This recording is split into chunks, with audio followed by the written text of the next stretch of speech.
அனைவருக்கும் மாலை வணக்கம். இன்றைய மைண்ட் யுவர் மைண்ட் நிகழ்ச்சிக்கு உங்களை வரவேற்பதில் மகிழ்ச்சி கொள்கிறேன். அனைவரையும் அன்புடன் வரவேற்கிறேன். இன்றைக்கு நம்முடைய நிகழ்ச்சி 1085வது நிகழ்ச்சி.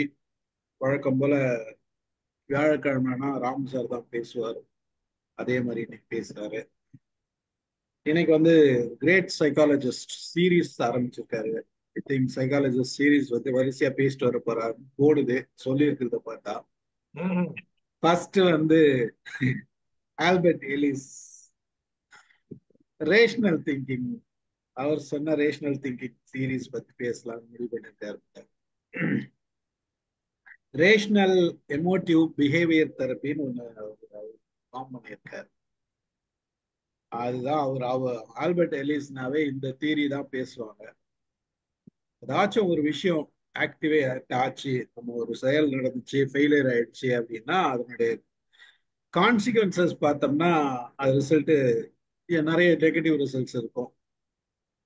அந்த நெகட்டிவ் ரிசல்ட்ஸ்க்கு நடுவில் இன்பிட்வீன் ஏன் நெகட்டிவ் ரிசல்ட்ஸ் வந்தது இல்லை பாசிட்டிவ் ரிசல்ட்ஸ் வந்தது அப்படின்னா அவங்க எடுத்துக்கிற முடிவு பிலீவ் சிஸ்டம்னு ஒன்று இருக்கு இல்லையா. இப்போ நம்ம ஒரு இடத்துல ஒரு விஷயம் நடக்குது, ஃபெயில் ஆயிடுச்சு, ஒரு பசங்க எக்ஸாம் எழுதுறாங்க, ஃபெயில் ஆயிடுச்சு, எக்ஸாம் எழுதுறது ஆக்டிவேஷன், அதை ஆக்டிவேட் பண்ணியிருக்காங்க, அது ரிசல்ட் ஃபெயில் ஆயிடுச்சு. அப்போ உள்ள ஃபெயில் ஆயிட்டமே அப்படின்ற ஒரு ஏன் ஃபெயில் ஆயிட்டோம் அப்படின்ற ஒரு இது இருக்கு இல்லையா. அப்போ நம்ம ஏதோ நம்ம வச்சிருந்த நம்பிக்கை, அந்த நம்பிக்கை ஃபெயிலியர் ஆயிடுச்சுன்னு அந்த கான்சிக்வன்ஸ் ரிசல்ட் சம்டைம்ஸ் நெகட்டிவா போயிடுது.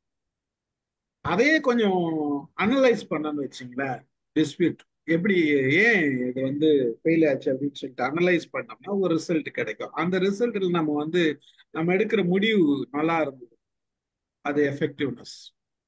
So active, belief, consequence, dispute, effort, இப்படி ஏபிசிடி என்ற வரிசையில தான் இதை சொல்லுவாங்க. மித்த டீட்டெயிலாம் சார் சொல்லுவாரு.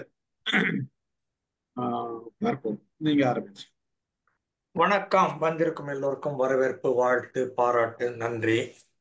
டாபிக் பேரு அந்த கிரேட் சைக்காலஜி சீரீஸ் அப்படின்னுட்டு. இது அந்த காலத்துல சிந்தனையாளர் வரிசை அப்படின்னு ஒண்ணு இருந்தது. பிரேமா பிரசி ஒரு நிமிஷம்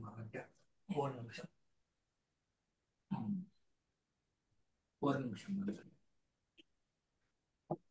முதல்ல எடுக்கணும்னு நினைச்சேன். சிந்தனையாளர் வரிசை அப்படின்னு போட்டு இது வால்டேர், அதுக்கப்புறம் இது நீட்சே, ஃப்ரெட்ரிக் வில்ஹெல்ம் நீட்சே, அப்புறம் இது டாக்டர் சிக்மண்ட் ஃப்ராய்ட், அதுக்கப்புறம் ஹாவ்லாக் எல்லிஸ், இன்னைக்கு அதை பற்றி பேச போகிறேன், அவர் பற்றி கொஞ்சம். இது டார்வின், இந்த மாதிரி இன்னொரு 5-6 புக் இருக்குது உள்ள. இது சிந்தனையாளர் வரிசை அப்படின்னு போட்டு இதெல்லாம் ஒரு 50 ஆண்டுகளுக்கு முன்னால பிரேமா பிரசுரம் இதை வெளியிட்டு இருந்தாங்க. அப்பவே படிக்கிற போது எனக்கு தோணும், இது நல்லா பண்றாங்களே, இது மாதிரி ஒரு கால 1961, 60 வருஷம் ஆச்சு. இது போல நாம எதனா ஒண்ணு பண்ணலாமே அப்படிங்கிற மாதிரி மனசுக்குள்ள ரொம்ப நாளா ஓடிட்டு இருக்குது. அது போல சிந்தனையாளர் அப்படின்னு இவங்க போட்டு ஊர்ல இருக்கிற திங்கர்ஸ் எல்லாம் போடுறாங்க. அதுல கன்ஃபியூஷியஸ், அந்த மாதிரி சைனால இருந்து வரும், மற்ற எக்ஸிஸ்டன்ஷியலிஸ்ட்னு சாதி, இம்மானுவல் காண்ட் அதெல்லாம் போட்டாங்க. ஸோ நான் சைக்காலஜிஸ்ட் அப்படின்னு ஐடென்டிஃபை பண்ணதுல ஒரு 50 பேர் கிடைச்சிருக்கிறாங்க. இந்த 50 பேரை பற்றியும் மறுபடியும் கிராஜுவலாக ஒவ்வொன்றா பேசலாம்னு ஐடியா. பட் ஓவராலாக இன்னைக்கு ஆல்பர்ட் எலிசன் போட்டாலும் கூட நான் ஏற்கனவே ஆனா ஃப்ராய்டு பேசியிருக்கேன்னு நினைக்கிறேன். ஃப்ராய்டு பல நேரம் பேசியிருக்கிறேன். கூடவே கொஞ்சம் கரண் ஹானி பேசியிருப்பேன், கால் ரோஜர்ஸ் பேசியிருப்பேன், இந்த மாதிரி ஆல்ஃபிரட் ஆட்லர், கால் கஸ்டவ் யூங் இதெல்லாம் பேசியிருப்பேன். கொஞ்சம் இதை அஃபிஷியலாகவே முன்ன ஒரு சீரீஸ் போட்டோம் இல்லையா, சைக்காலஜி சீரீஸ் அப்படின்னு போட்டு சைக்காலஜி இருக்கிற எல்லா டாப்பிக்கையும், இந்த புக்ஸில் இருக்கிற எல்லா டாப்பிக்கையும் எடுத்து கிட்டத்தட்ட ஒரு 50 டாபிக் போட்டோம். அதில் தெரப்பி மட்டுமே ஒரு 35 தெரப்பி போட்டோம். இப்போ அந்த மாதிரி இதுவும் ஒரு சைக்காலஜி சீரீஸ் அப்படின்னு போடலாம்னு idea. Albert, ALBERT, Albert Ellis, ELLIS, Ellis அப்படின்னு பேர். இதே மாதிரி ஹாவ்லாக் எல்லிஸ் இங்கே சொன்னேன் இல்லையா, அதை பற்றியும் உள்ள வர்றபோது சொல்கிறேன். ரேஷனல் திங்கிங் அப்படின்னா பகுத்தறிவு சிந்தனை. அப்படின்னா ரேஷனல் அப்படின்னு சொன்னோம்னா என்ன அர்த்தம்? இது இயல்பாக மக்கள் மூட நம்பிக்கையோ மற்ற நம்பிக்கைகளோ எதையோ உள்ள கொண்டு வராமல் இது ரீசனோட சேர்த்து பகுத்தறிவோட சேர்த்து சிந்திக்கிற ஆற்றலோட சேர்த்து எவிடன்ஸ் பேஸ்டாக வச்சுட்டு சயின்டிஃபிக் பேசிஸ்ன்னு சொல்லுவோம், எவிடன்ஸ் பேஸ்டுன்னு சொல்லுவோம், எடுத்துக்காட்டுகளோட எக்ஸ்பீரியன்ஷியல் லெவல்னு சொல்லுவோம். அந்த மாதிரி எடுத்துக்காட்டுகளோடு உதாரணங்கள் சொல்லுவாங்களே, அந்த மாதிரி எடுத்துக்காட்டுகளோடு இங்கே செய்திகள்லாம் பார்த்தோம்னா அது ரேஷனல் திங்கிங். அது முதல்ல அவர் ரேஷனல் தெரப்பி அப்படின்னு கொண்டு வர்றாரு 1962. அதுக்கப்புறம் அவர் ரேஷனல் இமோட்டிவ் தெரப்பின்னு மாத்துறாரு. அதுக்கப்புறம் ரேஷனல் இமோட்டிவ் பிஹேவியர் தெரப்பின்னு மாத்துறாரு. அதெல்லாம் உள்ள வர்றபோது டீட்டெயில்ஸ் தர்றேன். இவர் பிறந்தது வந்து 1913, 1913, பிட்ஸ்பர்க், பென்சில்வேனியா. இங்கேருந்து இப்படின்னு போனோம்னா நம்ம அமெரிக்கா ரீச் ஆகிற இடம் கடல் தாண்டின ஒன்று அட்லாண்டிக் சீன்னு நினைக்கிறேன். அது தாண்டின ஒன்று வர்றது Washington DC, New Jersey, New York, இதெல்லாம் பக்கத்தில் வரும் மிடில். நீங்கள் இப்படி உள்ள நுழையிற இடத்துல மிடில் இருக்கும். ஸோ இந்த நியூயார்க்குக்கு பின்னால் இருக்கிற இடம் வந்து பென்சில்வேனியா. அதில் பிட்ஸ்பர்க்னு ஒரு பிரமாதமான ஊர் இருக்குது, சின்ன ஊர். நான் பென்சில்வேனியா போயிருக்கேன், பிட்ஸ்பர்க்கும் போயிருக்கிறேன், பிலடெல்ஃபியா போயிருக்கிறேன். அங்கே வந்து மக்களுக்கு பெரும்பாலும் தெரிஞ்ச இடம் கார்னகி மெலன் அப்படின்னு ஒரு பிரமாதமான யூனிவர்சிட்டி இருக்குது. 3 ரிவர்ஸ் ஓடுது. அது பெரிய ரிவர். ஒன்று வந்து அலேகனின்னு பேர், இன்னொன்று மொனன்கஹேலான்னு பேர், இன்னொன்று ஒஹாயோன்னு பேர். இந்த 3 ரிவரும் ஒன்றா வந்து அந்த ஊர் முழுக்க, அந்த சிட்டி முழுக்க இருக்கிறதுனால கிட்டத்தட்ட 450 500 பிரிட்ஜ் வச்சிருக்கிறாங்க. இது பிட்ஸ்பர்க்னு போட்டிங்கனாலே உங்களுக்கு வந்து சிட்டி ஆஃப் பிரிட்ஜஸ் அப்படின்னு வரும். அதுக்கப்புறம் தேடினீங்கன்னா சிட்டி ஆஃப் யூனிவர்சிட்டிஸ்ன்னு வரும். தடிக்க விழுந்தா யூனிவர்சிட்டி, ஒவ்வொரு தெருலையும் யூனிவர்சிட்டி, 100 கணக்கில் யூனிவர்சிட்டிஸ் இருக்குது. So Pittsburgh is known as a place of universities and place of bridges. அந்த இடத்துல நம்ம ஆல்பர்ட் எல்லிஸ் பிறந்திருக்கிறாரு. அதுக்கப்புறமா அங்கேருந்து மூவ் ஆகி நியூயார்க் போகிறாரு. நியூயார்க்கில் எல்லிஸ் இன்ஸ்டிடியூட் அப்படின்னு ஒன்று கிரியேட் பண்ணுறாரு. அதுலேயே இருந்து 70 ஆண்டுகளுக்கு கிட்டத்தட்ட இவர் இந்த சைக்காலஜி ஒர்க் பண்ணிட்டு அப்புறமா இறந்து போகிறாரு. இவர் ஆரம்பித்த சப்ஜெக்டுக்கு பேர் rational thinking R rational therapy. அது ஒவ்வொன்றா வரும். இதில் இனிஷியலாக அவர் வந்து சைக்காலஜி படிக்கிறாரு, அதுக்கப்புறம் சைக்கோ அனாலிசிஸ் படிக்கிறாரு. இது டாக்டர் சிக்மண்ட் ஃப்ராய்டோட சைக்கோ அனாலிசிஸ் படிக்கிறாரு. அதுக்கப்புறமா அதுலேருந்து வேறுபட்டு நிறைய பேர், ஏராளமான மக்கள் ஃப்ராய்டால் ட்ரெயின் பண்ணப்பட்டவங்க. அந்த மாதிரி ட்ரெயின் பண்ணப்பட்டதில் கிட்டத்தட்ட ஒரு 20 மிகச்சிறந்த சைக்காலஜிஸ்ட் உலகம் பூரா ஆளுக்கு ஒவ்வொரு பிரான்ச் ஓபன் பண்ணியிருக்கிறாங்க. எல்லாத்தையும் பயிற்றுவித்தவர் டாக்டர் சிக்மண்ட் ஃப்ராய்டு. எல்லாத்தையும் நீ உன் சௌரியத்துக்கு போய்க்கப்பா அப்படின்னு கழட்டி விட்டு, நீ ஏன் உன் பிரான்ச் ஆரம்பிச்சுக்க, அதுக்கு ஒரு பேரை வச்சுக்கோ, நல்லா இருந்துக்கோ அப்படின்னு சொல்லி விட்டுருவாரு. அதனால கொஞ்சம் கூட அச்சப்படாத, தயக்கம் இல்லாத, இவங்கெல்லாம் நம்மளை ஓவர்டேக் பண்ணிடுவாங்களா, இவங்க சப்ஜெக்ட் நம்ம சப்ஜெக்டை கவுத்துருமா, நாளைக்கு என்ன ஆகும், இவங்களை நம்பலாமா வேணாமா, அந்த பயமெல்லாம் ஒன்றும் கிடையாது. நான் பாட்டுக்கு எல்லாத்துக்கும் சொல்லி கொடுக்குறோம்பா, எல்லாம் வளர்ந்துக்கோங்க, ஆளுக்கு என்னென்ன வேணா பண்ணிக்கோங்க அப்படின்னு சொன்னபோது ஒரு 20 பேர் கிட்டத்தட்ட, இவங்களுக்கெல்லாம் நியோ ஃப்ராய்டியன்ஸ்ன்னு பேர். அந்த மாதிரி ஒரு நியோ ஃப்ராய்டியனில் ஒரு ஆள் தான் நம்ம ஆளு ஆல்பர்ட் எல்லிஸ். நியோ ஃப்ராய்டியன்னா ஃப்ராய்டோடு இருந்தாங்க, சைக்கோ அனாலிசிஸ் கற்றுக்கிட்டாங்க, அதை பற்றி புத்தகங்கள் எழுதினாங்க, அதில் ட்ரைனிங் ப்ரோக்ராம் எடுத்தாங்க. அதில் சைக்கோ அனாலிசிஸ் இன்ஸ்டியூட்டில் இவங்க ஆஃபீஸ் பேரர்ஸாக, executive committee members, secretary, president, அந்த மாதிரி ஏதோ ஒரு போஸ்ட்டில் இருந்தாங்க. அதுக்கப்புறமா எங்கேயோ ஒரு இடத்துல கொஞ்சம் கருத்து வேறுபாடு வந்து ஃப்ராய்டுக்கு இருந்து வெளில போய் நானே பிரான்ச் ஓப்பன் பண்ணிக்கிறேன் அப்படின்னு ஆளுக்கு ஒவ்வொன்று ஓப்பன் பண்ணாங்க. அவங்கெல்லாம் நியோ ஃப்ராய்டியன்ஸ். அதில் ஒரு ஆள் இவர். கிளினிக்கல் சைக்காலஜியில் பிஎஸ்சி வாங்கினாரு. அதுக்கப்புறம் சைக்கோ அனாலிசிஸ் கற்றுக்கிட்டு விட்டுட்டாரு. அதுக்கப்புறம் ரேஷனல் தெரப்பி அப்படின்னு ஒன்று ஆரம்பித்தார் 1962. அதுக்கப்புறம் இன்னும் சிலது அவரை பற்றி சொல்லிட்டு அப்புறம் உள்ள போகிறேன். ஸ்டீஃபன் ஒரு இன்ட்ரோ கொடுத்தாரு, ஏபிசி மாடல்னுட்டு. ஆக்டிவேட்டிங் ஈவெண்ட்னு ஏதோ ஒன்று நடக்குது, அது வந்து ஸ்டிமுலஸ் வந்து ஒன்று அடிக்கிறதுல இதுக்கு பேர் ஸ்டிமுலஸ், சத்தம் வந்ததில் இதுக்கு பேர் எஃபெக்ட், இதை வலிச்சதுன்னா இதுக்கு பேர் எஃபெக்ட், வந்ததுன்னா அதுக்கு பேர் stimulus. There is always a stimulus, there is always a response. விடிய காலையில் இந்த வெயில் வந்ததுன்னா அது வந்து ஸ்டிமுலஸ், எழுந்துக்கணும்னா அதுக்கு பேர் எஃபெக்ட். நைட்டு 10 மணி போல் கண்ணு சொருவிச்சுன்னா அதுக்கு பேர் ஸ்டிமுலஸு, படுத்துட்டோம்னா அதுக்கு பேர் எஃபெக்ட். அந்த மாதிரி எல்லா இடத்துலையும் ஸ்டிமுலஸ் அண்ட் எஃபெக்ட் இருந்துகிட்டே இருக்கும். அதில் இவர் ஆக்டிவேட்டிங் ஈவெண்ட்னு ஒன்று இருக்குது, அது ஒரு தாக்கத்தை உண்டு பண்ணுகிறது, அதுக்கு பேர் கான்சிக்வன்ஸ் அப்படின்னு வச்சோம். இந்த கான்சிக்வன்ஸை பற்றி ஏலேருந்து சி வருது. ஏ வந்து ஆக்டிவேட்டிங் ஈவெண்ட்டு, கான்சிக்வன்ஸுங்கிறது சி. இது இன்னும் கொஞ்சம் அவர் எக்ஸ்பேண்ட் பண்ணுறாரு, உள்ளே வர்றப்ப அப்புறமா டீட்டெயில்ஸ் தர்றேன், சரியா? அதுக்கப்புறமா மக்கள் இவர் அடிப்படையில் என்ன நினைக்கிறாருன்னா, மக்களுடைய தாட் ப்ராசஸ் சரியில்லை, திங்கிங் ப்ராசஸ் சரியில்லை, அவங்க பிலீஃப் சிஸ்டம் சரியில்லை, ஸோ அதை சரி பண்ணா எல்லாம் சரி பண்ணிடலாம். எல்லாத்துக்கும் காரணம் இது தீதும் நன்றும் பிறர் தர வாரான்னு நம்ம தமிழ்லையும் சொல்லுவோம். இதே மாதிரி எபிக்டேட்டஸ்ன்னு ஒருத்தர், இந்த கிரீக் ஆளுன்னு நினைக்கிறேன், ஃபர்ஸ்ட் செஞ்சுரி ஏடியில சொல்றாரு, there is nothing either good or bad, your thinking makes it சோம்பாரு. There is nothing either good or bad, your thinking makes it so அப்படிங்கிறது எபிக்டேட்டஸ், ஃபர்ஸ்ட் செஞ்சுரி ஏடி. அந்த மாதிரி பார்க்குற போது இவர் திங்கிங் பேட்டர்னுக்கு முதல்ல போறாரு. அது சொல்றாரு, it is your irrational thinking pattern which created the problem. There is no such thing called problem anywhere, nothing affects you. Stress management program எடுக்கிறப்போ நான் பல நேரங்களில் சொல்லுவேன், there is nothing called stress or creating causing stress for you. இது வந்து உங்களுக்கு டென்ஷனை உருவாக்கும் அப்படின்னு உலகத்துல ஒரு பொருள் கூட கிடையாது. இல்ல சார், துப்பாக்கி இருக்குது, கத்தி இருக்குது. உங்களுக்கு கராத்தே தெரியும்னா கத்தி ஒன்றும் பண்ணாது. துப்பாக்கியை தாண்டி அதை சமாளிக்கிறதுக்கு நீங்க AK-47 வச்சிருந்தீங்கன்னா அந்த துப்பாக்கி, ரிவால்வர், கன்னு உங்களை ஒன்றும் பண்ணாது. எல்லாத்துக்கும் ஒரு மாற்று ஒன்று இருக்குது. நியூக்ளியர் பாம்னு ஒன்று கண்டுபிடிச்சா அதை டிஃப்யூஸ் பண்றதுக்கு ஒரு ஆள் இருக்கிறான். இப்போ ஆட்டம் பாம்னு ஒன்று வச்சிங்கன்னா அந்த பாம் பிக்கிங் ஸ்குவாட்னு ஒன்று இருக்குது, அதை டிஃப்யூஸ் பண்ணிடும். அதனால எல்லாத்தையும் சரி பண்ண தெரிஞ்சிச்சுன்னா ஒண்ணுமே பிரச்சனை இல்லை. சமாளிக்க முடியும்னா ஒண்ணுமே பிரச்சனை இல்லை. சமாளிக்க முடியலைங்கிற போது பிரச்சனை. ஸோ ஸ்ட்ரெஸ் ஆகுங்கிறது எங்க இருந்து வருதுன்னு கேட்டீங்கன்னா, என்னால் இதற்கு தீர்வு காண முடியவில்லை, என்னால் இதை சென்றடைய முடியவில்லை, ஏதோ ஒரு பிளாக் ஒன்று இருக்குது அப்படிங்கிறீங்கல்ல, இந்த பிளாக் உள்ளதான் இருக்குது, மென்டல் பிளாக்னு சொல்லுவோம். வெளியில ஒண்ணுமே கிடையாது. உங்க கையில 10 ரூபாய் தான் இருக்குது, 100 ரூபாய் தேவைப்பட்டுச்சுன்னா அது ப்ராப்ளம். உங்க கையில 1000 ரூபாய், 100 ரூபாய் தேவைப்படுது, உங்க கையில 1000 ரூபாய் இருக்குன்னு ப்ராப்ளமே இல்லை. ஸோ எங்க இருந்து வர்றீங்க அப்படின்னு பார்ப்போம் இதை. ஸோ அந்த மாதிரி பார்க்குற போது there is nothing called stress or there is nothing called problem coming from outside and impacting on you or affecting you அப்படின்னு ஒன்றுமே கிடையாது. சமாளிக்க முடியும்னா எல்லாத்தையும் சமாளிச்சிடலாம். எவ்வளோ தமிழ் படம் பார்த்துக்கிறீங்க, ஒரு சிங்கிள் ஹீரோ ஒவ்வொருத்தராக வந்து அடி வாங்கின்னு போகிறாங்களா இல்லையா? அப்படிதான் வருவாங்க வரிசையில், ஆர்டரில். டைரக்டர் சொல்லிக்கிறாரு, மொத்தமாக போகாதீங்கடா, ஒன்றுன்னா போய் அடி வாங்கிடுவாங்கடா சொல்லிக்கிறாரு. அப்போ ஒன்றும் முடியல. அப்போ நமக்கு தெரியும் நம்ம தலைவர் எப்படி வின் பண்ணிடுவாரு அப்படின்னு நமக்கு தெரியுது இல்லையா? அப்போ பிரச்சனையே இல்லை. அந்த மாதிரி பார்க்குற போது இவர் வந்து அதுல இருந்து காக்னேட்டிவ் தெரப்பின்னு இன்னொரு தெரப்பி இருக்குது. காக்னேட்டிவ் பிஹேவியர் தெரப்பிம்பாங்க, பிஹேவியர் தெரப்பின்னு சொல்லுவாங்க. இது எல்லாமும் எல்லாத்துக்கும் ரூட் ஆர் ஃபவுண்டேஷன் ஆர் காசு ஆர் சோர்ஸ், வேறு அடித்தளம் அமைத்து கொடுத்த ஆள் நம்மால் ஆல்பர்ட் எல்லிஸ். இந்த RETல இருந்து தான் அந்த CBT எல்லாம் வருது. அதுக்கப்புறம் ஏராளம் எழுதுவார். இவருக்கு நிறைய உடம்புல நிறைய ப்ராப்ளம் வந்திருக்குது.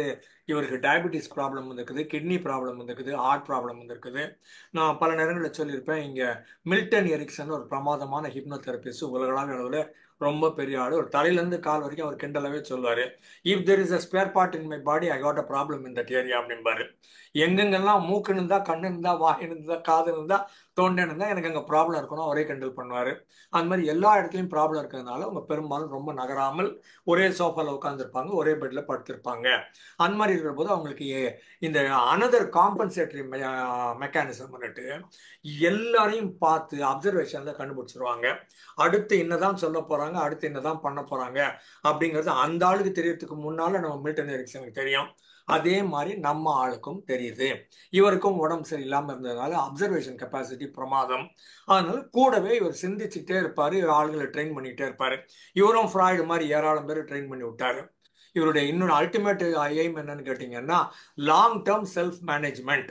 நீண்ட காலத்திற்கு நீங்களே உங்களை மேனேஜ் பண்ணிக்கணும் அப்படிங்கிறதா இவருடைய நோக்கம். அதனால இவர் என்ன சொல்றாரு, நான் இனிஷியலா தெரப்பின்னு உனக்கு கற்றுக் கொடுத்துட்றேன், எல்லா டெக்னிக் பூரா உனக்கு கற்றுக் கொடுத்துட்றேன், அப்புறமா நீ என்ன பண்ண, அந்த தெரப்பியை நீயே யூஸ் பண்ணி நீயே வச்சுக்கோ, வீட்டில் இருந்து நீயே ட்ரீட் பண்ணிக்கோ, நீ திரும்பி என்கிட்ட வராத அப்படின்னு சொல்லுவாரு.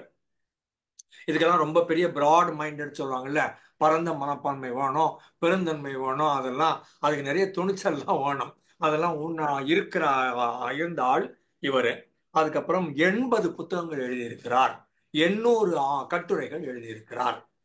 Not many people. ஃப்ராய்டும் இதே மாதிரி. ஃப்ராய்டு எழுதின எல்லாத்தையும் சேர்த்து பார்த்தீங்கன்னா 5000 பக்கத்துக்கு மேலே வருது. Collective works of doctor Sigmund ஃப்ராய்டுன்னு ஒரு பெரிய வால்யூம் இருக்குது, 5000 பக்கம். அந்த மாதிரி இவங்கெல்லாம் ஏராளமாக எழுதக்கூடியவர்கள். பெரியார் அதே மாதிரி ஏராளம் எழுதியிருக்கிறாரு, ஏராளம் பேசியிருக்கிறாரு. எல்லாத்தையும் கன்வெர்ட் பண்ணீங்கன்னா அதுவும் பெரியார் வால்யூமாக இங்கே வச்சிருக்கிறேன், இங்கெல்லாம் இருக்குது பெரியார் வால்யூம்ஸ். இதே மாதிரி சிக்மண்ட் ஃப்ராய்டு, ஓஷோ ரஜினீஷ், ஓஷோன்னு சொல்லுவாங்க, அவர் 640 புக்கு அவரே உட்காந்து எழுதல, பேசினாரு, பேசுனதெல்லாம் பூரா புக்காக மாற்றிட்டாங்க. மொத்தம் 640 புக்கு அவைலபிளாக இருக்குது. அந்த மாதிரி இவங்கெல்லாம் ப்ராலிஃபிக் ரைட்டர்ஸ், எப்போ பார்த்தாலும் எழுதிக்கிட்டே இருப்பாங்க. அந்த காலகட்டத்தில் மற்ற வசதிகள் கிடையாது. நீங்கள் இங்கில் தான் எழுதி ஆகணும். போஸ்ட் கார்டோ லெட்டரோ ஒன்று போட்டு தான் ஆகணும். கவரு இன்லன் லெட்டருங்கிற மாதிரி இது ஃப்ராய்டு எழுதிக்கிட்டே இருப்பார், லெட்டர் எழுதிக்கிட்டே இருப்பார். அவர் ஃப்ராய்டு எழுதின லெட்டர்ஸை கலெக்ட் பண்ணிங்கனாலும் உங்களுக்கு 1000 பக்கத்துக்கு தேரும்னு சொல்லுவாங்க. அந்த மாதிரி இவர் 800 ஆர்டிக்கல் எழுதியிருக்கிறார், 80 புத்தகங்கள் எழுதியிருக்கிறாரு. அதுக்கப்புறம் காக்னேட்டிவ் ரீஸ்ட்ரக்சரிங் பாரு. காக்னிஷன் நான் பல நேரங்களில் சொல்லியிருக்கிறேன். இந்த முன்னால் இருக்கிற மூளை நமக்கு மட்டும் இருக்குது, மற்ற விலங்குகளுக்கு கிடையாது. கொஞ்சம் போல இந்த போனபோவோ மேனேப்போ கொரில்லாவோ சொல்கிறோம் இல்லையா, சிம்பான்சின்னுட்டு, இதுகளுக்கெல்லாம் கொஞ்சம் இருக்குது. நமக்கு ஏராளமாக இருக்கிறது. இதன் மூலமாக காக்னிஷன்ட்டு நம்ம சிச்சுவேஷன் சூழ்நிலையை புரிஞ்சுக்கிறோம். என்ன பண்ணணும் பண்ணக்கூடாதுன்னு தெரியுது, என்ன செஞ்சால் சால்வ் பண்ணலாம் தெரியுது, என்ன செஞ்சால் அச்சீவ் பண்ணலாம் தெரியுது, என்ன செய்யாமல் இருந்தால் ப்ராப்ளம் சால்வ் பண்ணலாம், என்ன செய்யாமல் இருந்தால் அச்சீவ் பண்ணலாம், எல்லாத்தையும் கண்டுபிடிக்கிறவா இந்த இடம். இதில் அவர் என்ன சொல்கிறாரு, காக்னேட்டிவ் ரீஸ்ட்ரக்சர் பண்ணுவோம்ன்றாரு. நீ பார்க்குற பார்வையின் கோணம், இது பெர்செப்ஷன் சொல்லுவோம். அந்த angle in which you are looking at a certain thing அப்படின்னு சொல்லுவோம். அந்த மாதிரி பார்க்கும்போது ரொம்ப சிம்பிளாக சொல்லணும்னா, மோட்டர் சைக்கிளில் போகிற ஆளை பஸ் இடிக்குது. ஏன்னா மோட்டர் சைக்கிள் ஆள் இப்படி பார்க்குறான், அவன் பஸ்ஸில் இருக்கிற ஆள் இப்படி பார்க்குறான். அவன் மேலேருந்து பார்க்குறபோது அவனுடைய பார்வையின் கோணம் வேற, கீழேருந்து பார்க்குற போது வேற கோணம் வேற. அப்போ 2 பேர் ஐ லெவல் மீட் பண்ணலன்னா ஆக்சிடென்ட் ஆகக்கூடிய வாய்ப்புகள் அதிகம். 2 பேரும் ஒரே மாதிரி இருந்தாங்கன்னா ஐ லெவல் இருந்ததுன்னா மேட்ச் ஆயிரும். குழந்தையோட பேசுகிற போது முட்டி போட்டு நீங்கள் அது ஐ லெவலுக்கு வந்து கண்ணை பார்த்து பேசுனீங்கன்னா ஈஸியாக இருக்கும்னு சொல்கிற மாதிரி இந்த இடத்துல காக்னேட்டிவ் ரீஸ்ட்ரக்சர்னு இதை மாற்றுங்க. உங்கள் மூளையில் ஏற்கனவே நீங்கள் பார்க்குற பார்வையின் கோணத்தை மாற்றினோம்னா எல்லாத்தையும் மாற்றிடலாம் அப்படின்னு ஒரு இனிஷியலாக ஆரம்பிக்கிறாரு. அதுக்கப்புறம் இது வந்து ஆங்ஸைட்டி, டிப்ரெஷன், ஆங்கர், அடிக்ஷன் பல இடங்களில் இது உதவிகரமாக இருக்கிறது. அதுக்கப்புறம் initially was known as a sexologist. Sex தான் இவருடைய ஃபர்ஸ்ட் டாபிக். அதில் தான் இவர் ஆராய்ச்சிகள்லாம் பண்ண ஆரம்பித்தார். அதை பற்றி சில புத்தகங்கள் எழுதியிருக்கிறாரு. 2 டைட்டில் என் கையில் இருக்குது. நான் மொத்தமாக 5 புக் வச்சுருக்கிறேன். ஆல்பர்ட் எல்லிஸ் எழுதின புக்கு எல்லாம் மாடியில் இருக்குது. ஜூனுக்கு அப்புறமா எல்லாத்தையும் காட்டுறேன்னு வச்சுக்கோங்களேன், புது வீட்டுக்கு போனதுக்கப்புறம். இதில் இனிஷியலாக அவர் எழுதினது செக்ஸாலஜியில் தி அமெரிக்கன் செக்ஷுவல் ட்ராஜடி அப்படின்னு 1954 எழுதுறாரு. செக்ஸு, அதில் ட்ராஜடி, அதில் American tragedy, American sexual tragedy அப்படின்னு 1954 எழுதுறாரு. செக்ஸ் ரிலேட்டட் ப்ராப்ளம் பற்றி இப்போ இன்னைக்கு பேசினாலே இது டேபு அப்படிங்கிறாங்க. இந்த டாபிக் எல்லாம் வேணாம் சார்.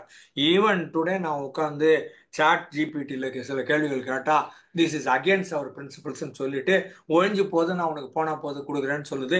இல்லைன்னா இப்போ எழுதி போட்டுட்டு அழிக்கவே அழிச்சிருது. சர்டன் ஏரியாஸ்குள்ள இது போக மாட்டேன், செக்ஸ் எல்லாம் பேச மாட்டேன்னு சொல்லுது.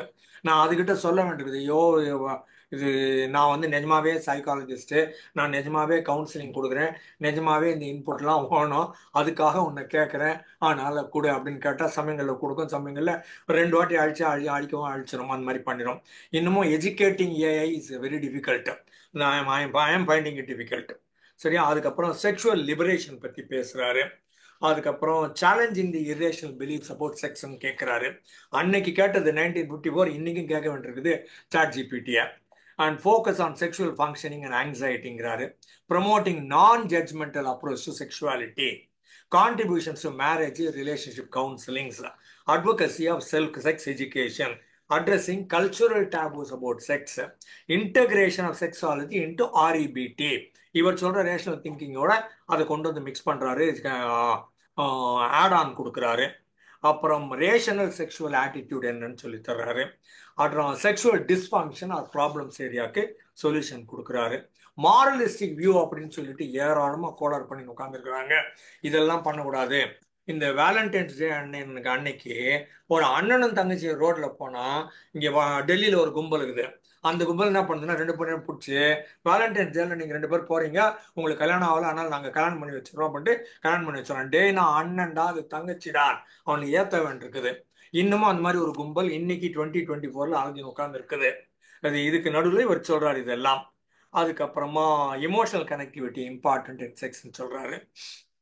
அப்புறம் மாடர்ன் செக்ஸ் தெரப்பி பற்றி பேசுகிறாரு. அதுக்கப்புறம் செக்ஸாலஜி, லீகாலிட்டி, அப்புறம் லெகசி அப்படின்னு நம்ம என்ன விட்டுட்டு போகிறோம் அப்படிங்கிறதெல்லாம் சொல்கிறாரு.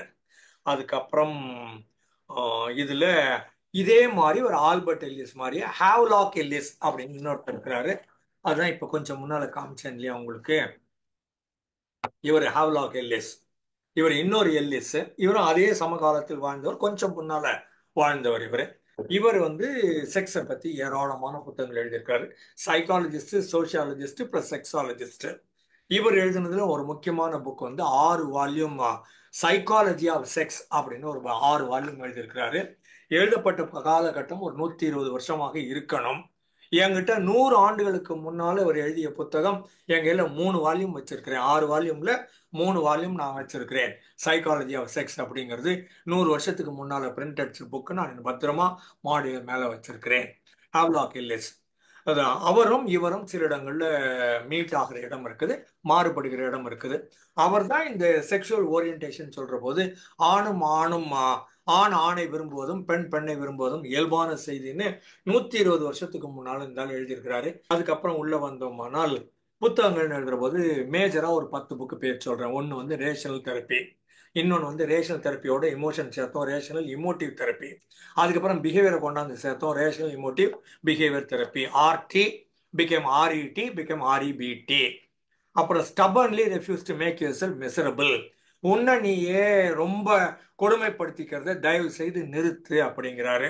ரீசன் அண்ட் இமோஷன் இன் சைக்கோதெரப்பிங்கிறாரு. இந்த மனவியல்ல நாம ஆற்றுப்படுத்துதல் சொல்றோம், தெரப்பி கவுன்சிலிங் சொல்றோம்ல, அதுல ரீசன் அப்படின்னு சொன்னோம்னா ரேஷனல் திங்கிங், பகுத்தறிவன் பார்ப்பட்டது.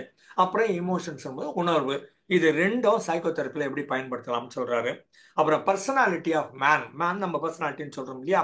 ஃப்ராய்டோட கிளாசிபிகேஷன் என்னன்னா, காம்பனண்ட் ஆஃப் பர்சனாலிட்டி வந்து ஒன்று தாட், இன்னொன்று ஃபீலிங், இன்னொன்று ஆக்ஷன். தாட்டும் மூளையில் இருக்குது, ஃபீலிங்கும் மூளையில் இருக்குது, ஆக்ஷன் உடம்பு பூரா இருக்குது. இந்த மூணுத்தும் சேர்ந்தது தான் கலந்த கலவை தான் நீங்க ஆளுமைன்னு சொல்றது, நீங்க பர்சனாலிட்டின்னு சொல்றது. அது மாதிரி அந்த டாபிக் பேசுறாரு. அப்புறம் செக்ஸ் அண்ட் ஹெல்தி மைண்ட் அப்படிங்கிறாரு. அப்புறம் ஆர்இபிடின்னு போட்டு கூடவே ரைடர் எழுதுறாரு. REBT it works for me, it can work for you also அப்படிங்கிறாரு. எனக்கு இது ஒர்க் அவுட் ஆகுது, உனக்கும் ஒர்க் அவுட் ஆகும் அப்படின்னு தலைப்பு வைக்கிறாரு. அதுக்கப்புறம் ஸ்டாப் டிஸ்ட்ராயிங் யுவர் ரிலேஷன்ஷிப்ஸ் அப்படிங்கிறாரு. பல நேரங்களில் நமக்கு இந்த ரீசனபிளா அழகா பேச தெரியலைங்கிறதுனால, பக்குவமா கூட இருக்கிற ஆளை பொறுத்துட்டு பேச தெரியலைங்கிறதுனால ப்ராப்ளம் வருது. ஸ்டாப் டிஸ்ட்ராயிங் யுவர் ரிலேஷன்ஷிப், உங்க உறவு முறைகளை நீங்களே கெடுக்காம இருங்க, நிறுத்துங்க அப்படின்னு சொல்றாரு.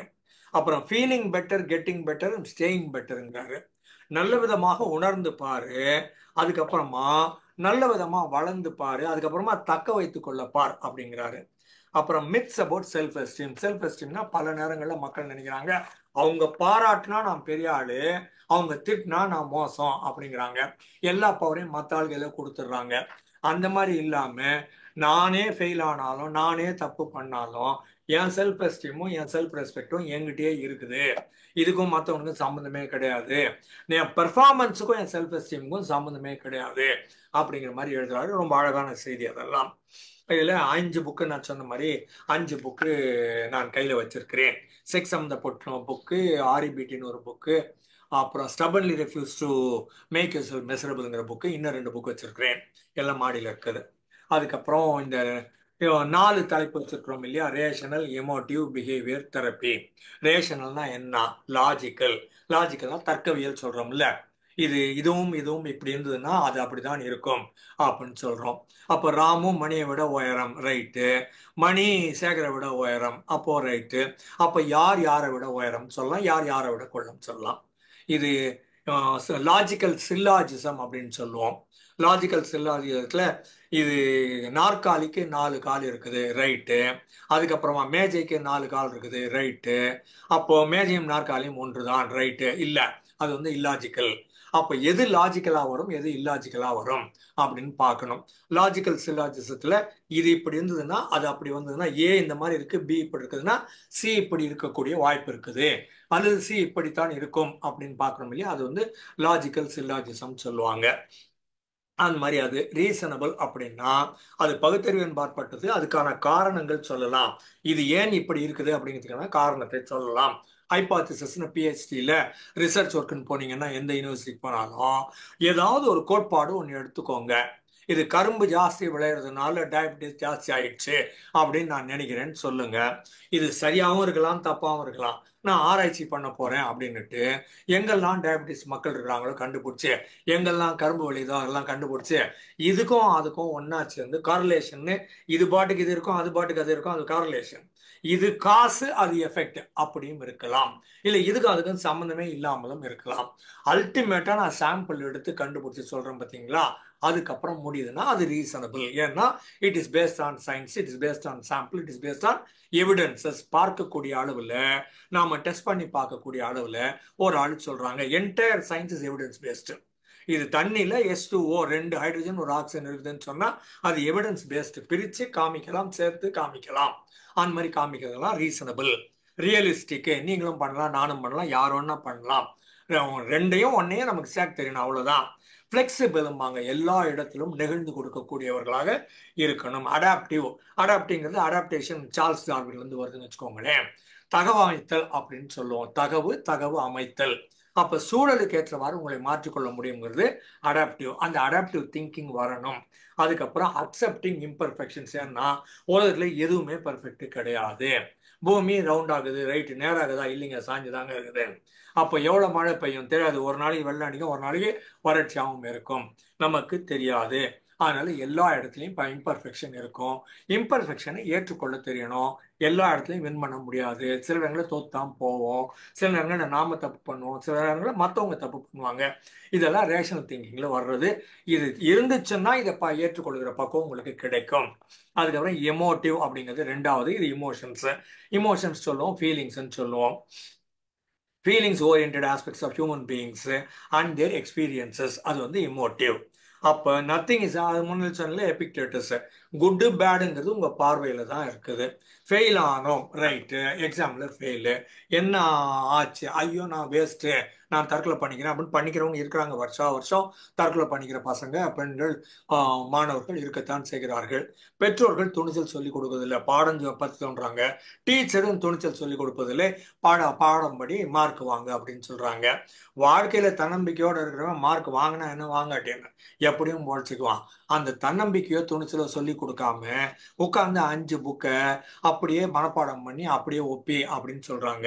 அந்த மாதிரி வர்ற போதுதான் ப்ராப்ளம் எல்லாம் வருது. அதனால எதுவுமே தப்பு கிடையாது. நான் ஃபெயில் ஆனேன், வலிச்சதுன்னா என்னன்னு எனக்கு தெரியுது இல்ல.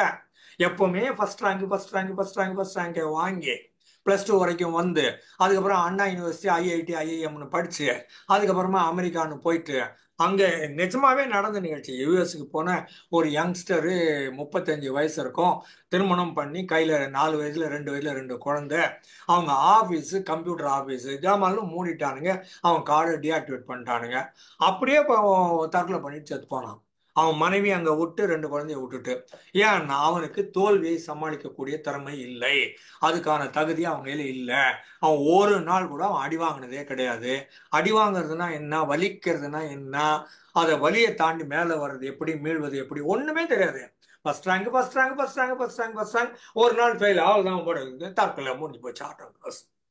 அப்ப இந்த மாதிரி நீ எவ்வளவு படிச்சு எவ்வளவு மார்க் வாங்கி எந்த நாட்டுக்கு போய் எவ்வளவு டாலர்ல சம்பாதிச்சு என்ன புண்ணியம் உனக்கு? அடிப்படையில ஒரு அடி வாங்க துப்பு இல்ல, நீ எல்லாம் ஒரு மனுஷனா அப்படின்னு கேட்கிறேன். வின் பண்ண தெரியல நீ மனுஷனான்னு கேட்கறானுங்க. நான் மாத்தி கேட்கிறேன், அடி வாங்க தெரியல நீ எல்லாம் ஒரு மனுஷனான்னு கேட்கிறேன். 4 அடி வாங்கி நிமிர தெரியணும் இல்ல. அதுக்கு வேணா அந்த இமோஷன்ஸ ஃபீலிங் இல்லாமலே போயிடுறீங்களே. உங்களுக்கு வலின்னா என்ன, வேதனை என்னன்னு உங்களுக்கு தெரியல, மற்றவனுக்கு தெரியுது. அவனுக்கு தெரியுது, உங்களுக்கு தெரிய மாட்டேங்குது இல்ல.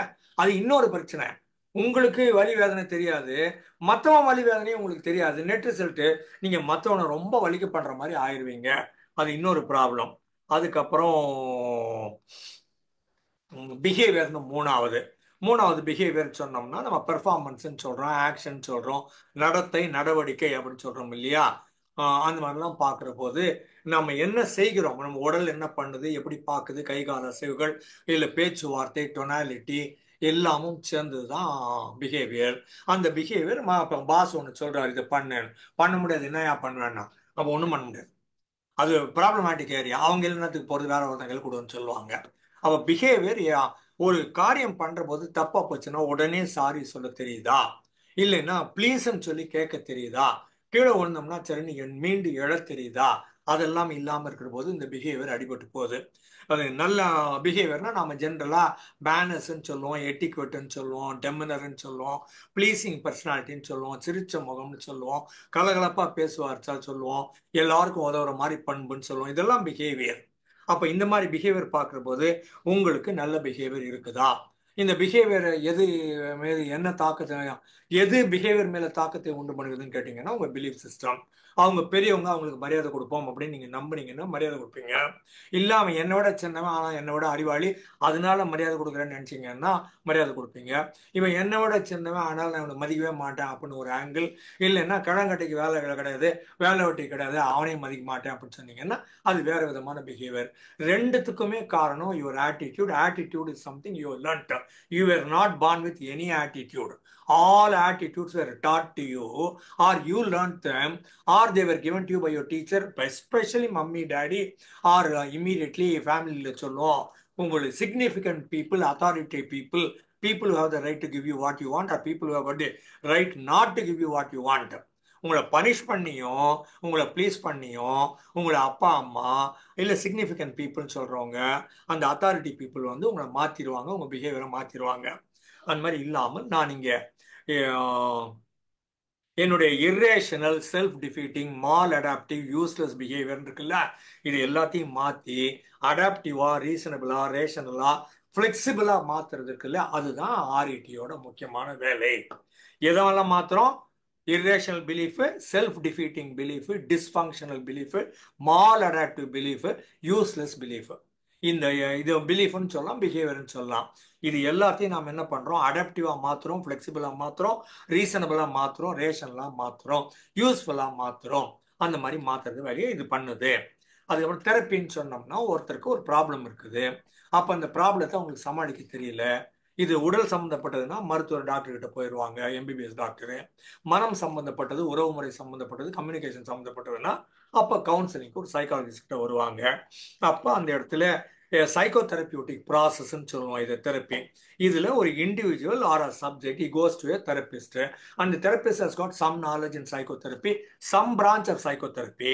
அதை அவர் யூஸ் பண்ணி, அவர் ட்ரெயின்டு, அவர் எக்ஸ்பீரியன்ஸ்டு, அவருக்கு எது certain techniques or strategies or useful material இருக்குது. அதை இவங்களுக்கு எந்த மெட்டீரியலை எப்போ எப்படி கொடுக்கணுமோ அவருக்கு தெரியும். He will create a rapport and then he will make you understand and he will explain everything to you and then he will offer it to you. And making use of this, அவர் என்ன பண்ணுவாரு? உங்க ப்ராப்ளத்தை identify பண்ணுவாரு. Conscious மைண்ட்லயும் இருக்கலாம், பிஹேவியர்ல இருக்கலாம், பேச்சுல இருக்கலாம், ஒரு முறையில் இருக்கலாம், ஆழ்மனம், அடிமனம், வேழ்மனம், உள்மனம், சப்கான்சியஸ் மைண்ட், அன்கான்சியஸ் மைண்ட் அதுலயும் இருக்கலாம். அதை அவங்க தோண்டி துருவி கண்டுபிடிச்சு ஐடென்டிஃபை பண்ணுவாங்க. அதுக்கப்புறம் அதை ரீடூ பண்ணுவாங்க, ரீப்ரோக்ராம் பண்ணுவாங்க.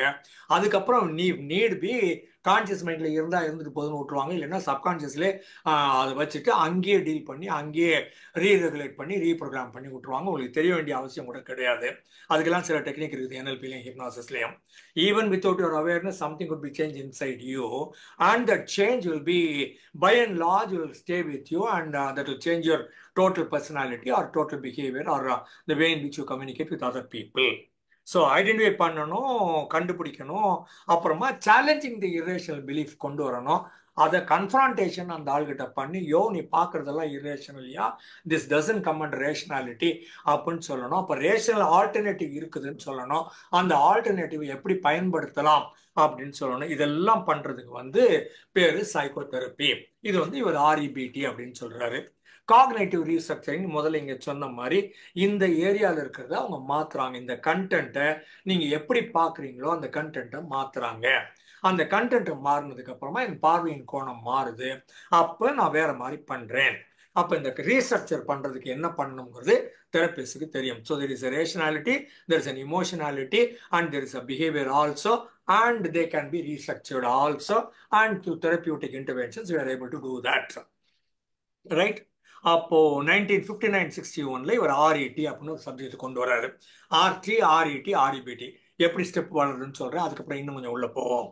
ஸோ முதல்ல இவர் ரேஷனல் தெரப்பி அப்படின்னு ஆரம்பிச்சு திங்கிங் பேட்டர்ன் மட்டும் எர்ரேஷன்லாம் என்னென்னலாம் இருக்குதோ ஒர்க் அவுட் ஆகாத பிலீஃப் சிஸ்டத்தெல்லாம் எது ஒர்க் அவுட் ஆகும்னு கண்டுபிடிச்சி அதை கொண்டு வா. அப்போ அதுக்கு ரேஷனல் திங்கிங் தேவைப்படுது அப்படின்னு முதல்ல ஆரம்பிச்சாரு. அதுக்கப்புறம் இது வந்து 1959-61 போல 59க்கு முன்னால 59-61ல இமோஷனல் காம்பவுண்ட் கண்டுபிடிச்சு சரி இதுவும் அதுவும் ஒன்னா சேர்ந்து போது இது இம்பாக்ட்ஸ் தட் இம்பாக்ட்ஸ் திஸ். அதனால ரேஷனல் திங்கிங்கும் இமோஷன்ஸும் they go in tandem with each other and this affects that affects this and they are interchangeable like connected to each other கண்டுபிடிச்சு ரெண்டும் ஒன்னா சேர்ந்தா மென்டல் ஹெல்த் இம்ப்ரூவ் ஆகுதுன்னு பார்த்துட்டு அதுல ரேஷனல் இமோட்டிவ் தெரப்பி அப்படின்னு மாத்துறாரு. அதுக்கப்புறம் அதுல ஏபிசி மாடல் ஒன்று கொண்டு வர்றாரு. முதல்ல சொன்ன மாதிரி ஆக்டிவேட்டிங் ஈவெண்ட், கான்சிக்வன்ஸ், குறுக்குல ஒரு பிலீஃப் சிஸ்டம்னு ஒன்று இருக்குது ஏபிசி. ஸோ இதை ஒன்று கொண்டு வர்றாரு. அதுக்கப்புறமா இந்த லாஜிக்கல் டிஸ்பியூட்டேஷனை தாண்டி இமோஷனல் காம்பனண்ட்டை ஆட் பண்ணி இதை அப்புறமா பப்ளிஷ் பண்ணி புக்ஸ் ஆர்டிகிள்ஸ் எல்லாம் எழுதுறாரு. அண்ட் லைம்லைட்டுக்கு கொண்டு வர்றாரு, எக்ஸ்பீரியன்ஷியலாக கொண்டு வர்றாரு, தெரப்பியில் கொண்டு வர்றாரு, மெயின் ஸ்ட்ரீமுக்கு கொண்டு வர்றாரு. அதுக்கப்புறமா 1961க்கு அப்புறமா இன்னும் கொஞ்சம் யோசிச்சு அப்போ ரேஷனாலிட்டின்னு ஒன்று இருக்குது, இமோஷனாலிட்டின்னு ஒன்று இருக்குது, பிஹேவியர்னு ஒன்று இருக்குது. பிஹேவியரும் இதோட சேர்ந்தது தான் ஒன் ஆஃப் தி காம்பனன்ட்ஸு. அப்போ நம்ம பிஹேவியரை மாற்றணும்னா இல்லை ரேஷனல் திங்கிங்கை மட்டும் மாற்றி புண்ணியம் இல்லை, இமோஷன்ஸை மட்டும் பார்த்து முடியல, மூணுத்தையும் சேர்த்து தான் பார்க்கணும். Because they are all inter connected அப்படின்ட்டு ஆரம்பிச்சு அதுக்கப்புறமா இது மூணாவது பிஹேவியர் காம்பனண்ட்டையும் உள்ள கொண்டு வர்றாரு. Integrated techniques to promote behavioural changes besides cognitive development and emotional component இதெல்லாம் மாத்துறாரு. அப்புறம் காம்ப்ரஹென்சிவ் மாடல்னு சொல்ற போது இப்போ அதில் இமோஷன் இருக்குது, ரேஷனல் திங்கிங் இருக்குது, பிஹேவியரும் இருக்குது. ஸோ இது தெரப்பியூட்டிக் ஏரியா வர்ற போது ஹோம்ஒர்க் கொடுக்குறாரு, அசைன்மெண்ட் கொடுக்குறாரு, ஃபாலோ அப் பண்ணுறாரு, ஜேர்னல் எழுத சொல்றாரு, எக்ஸ்போஷர் டெக்னிக்ஸ்னு ஒன்று இருக்குது அதெல்லாம் கூட இதில் ஆட் பண்ணுறாரு. இதனால என்ன கிடைக்குது? பீப்புள் ஹெல்ப்லெஸ் ஸ்டேட்ல இருந்து அவங்க ஹோப்லெஸ் ஸ்டேட்டுக்கு போகாமல் ஹோப்ஃபுல் ஸ்டேட்டுக்கு கொண்டு வர்றாரு. அதுக்கப்புறம் people have some problems called irrational beliefs. இதில் ஒரு 12 பிலீஃப் சிஸ்டம் இவர் ஐடென்டிஃபை பண்ணியிருக்கிறாரு. இந்த 12ல எப்படியோ நமக்கு ஒரு 4 ஒர்க் அவுட் ஆகும்னு வச்சுக்கோங்களேன். ஜென்ரல் பாப்புலேஷனுக்கு எப்படியோ ஒரு 4 ஒர்க் அவுட் ஆகும். இந்த மாதிரி நம்ம திங்க் பண்ணதுனால தான் நமக்கு பிரச்சனை இருக்குது அப்படின்னு அவர் சொல்றாரு. மேஜரா ஒரு 12 கண்டுபிடிச்சிருக்கிறாரு. இந்த 12 நான் வரிசையா உங்களுக்கு சொல்றேன். எதெல்லாம் உங்க லைஃப்ல அப்ளை ஆகுது, இல்லை நீங்க பண்ணிட்டு இருக்கிறீங்க, இல்லை இன்னும் நம்புறீங்க அப்படின்னு நீங்களே பாருங்க. இதெல்லாம் மாற்ற வேண்டிய ஏரியாக்கள் அப்படின்னு சொல்றாரு. ஒன்று, I must be loved and approved by every one I find important.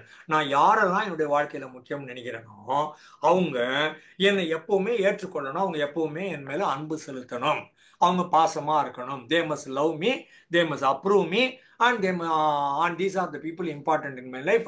If important people in my life do not love me and if important people in my life do not approve of me, then I am not all right. Then I will go into depression or I will commit suicide. I must be loved. இதெல்லாம் வந்து தப்புங்கிறார் இவரு. இதனால உங்களுக்கு நிறைய tension வரும். ஏன்னா you will not be loved by all the important people in the world. I must be completely competent and successful and perfect also in everything I do. நான் பண்ற எல்லாமும் பிரமாதமா இருக்கணும், எல்லாமும் வெற்றிகரமா இருக்கணும், எல்லாம் ஆப்படு கற்றதாக 100க்கு 100 விழுக்காடு பெறுவதாக இருக்கணும். ஒன்னும் வேலைக்கே ஆகாது. People who treat me unfairly are bad people and they must be severely punished.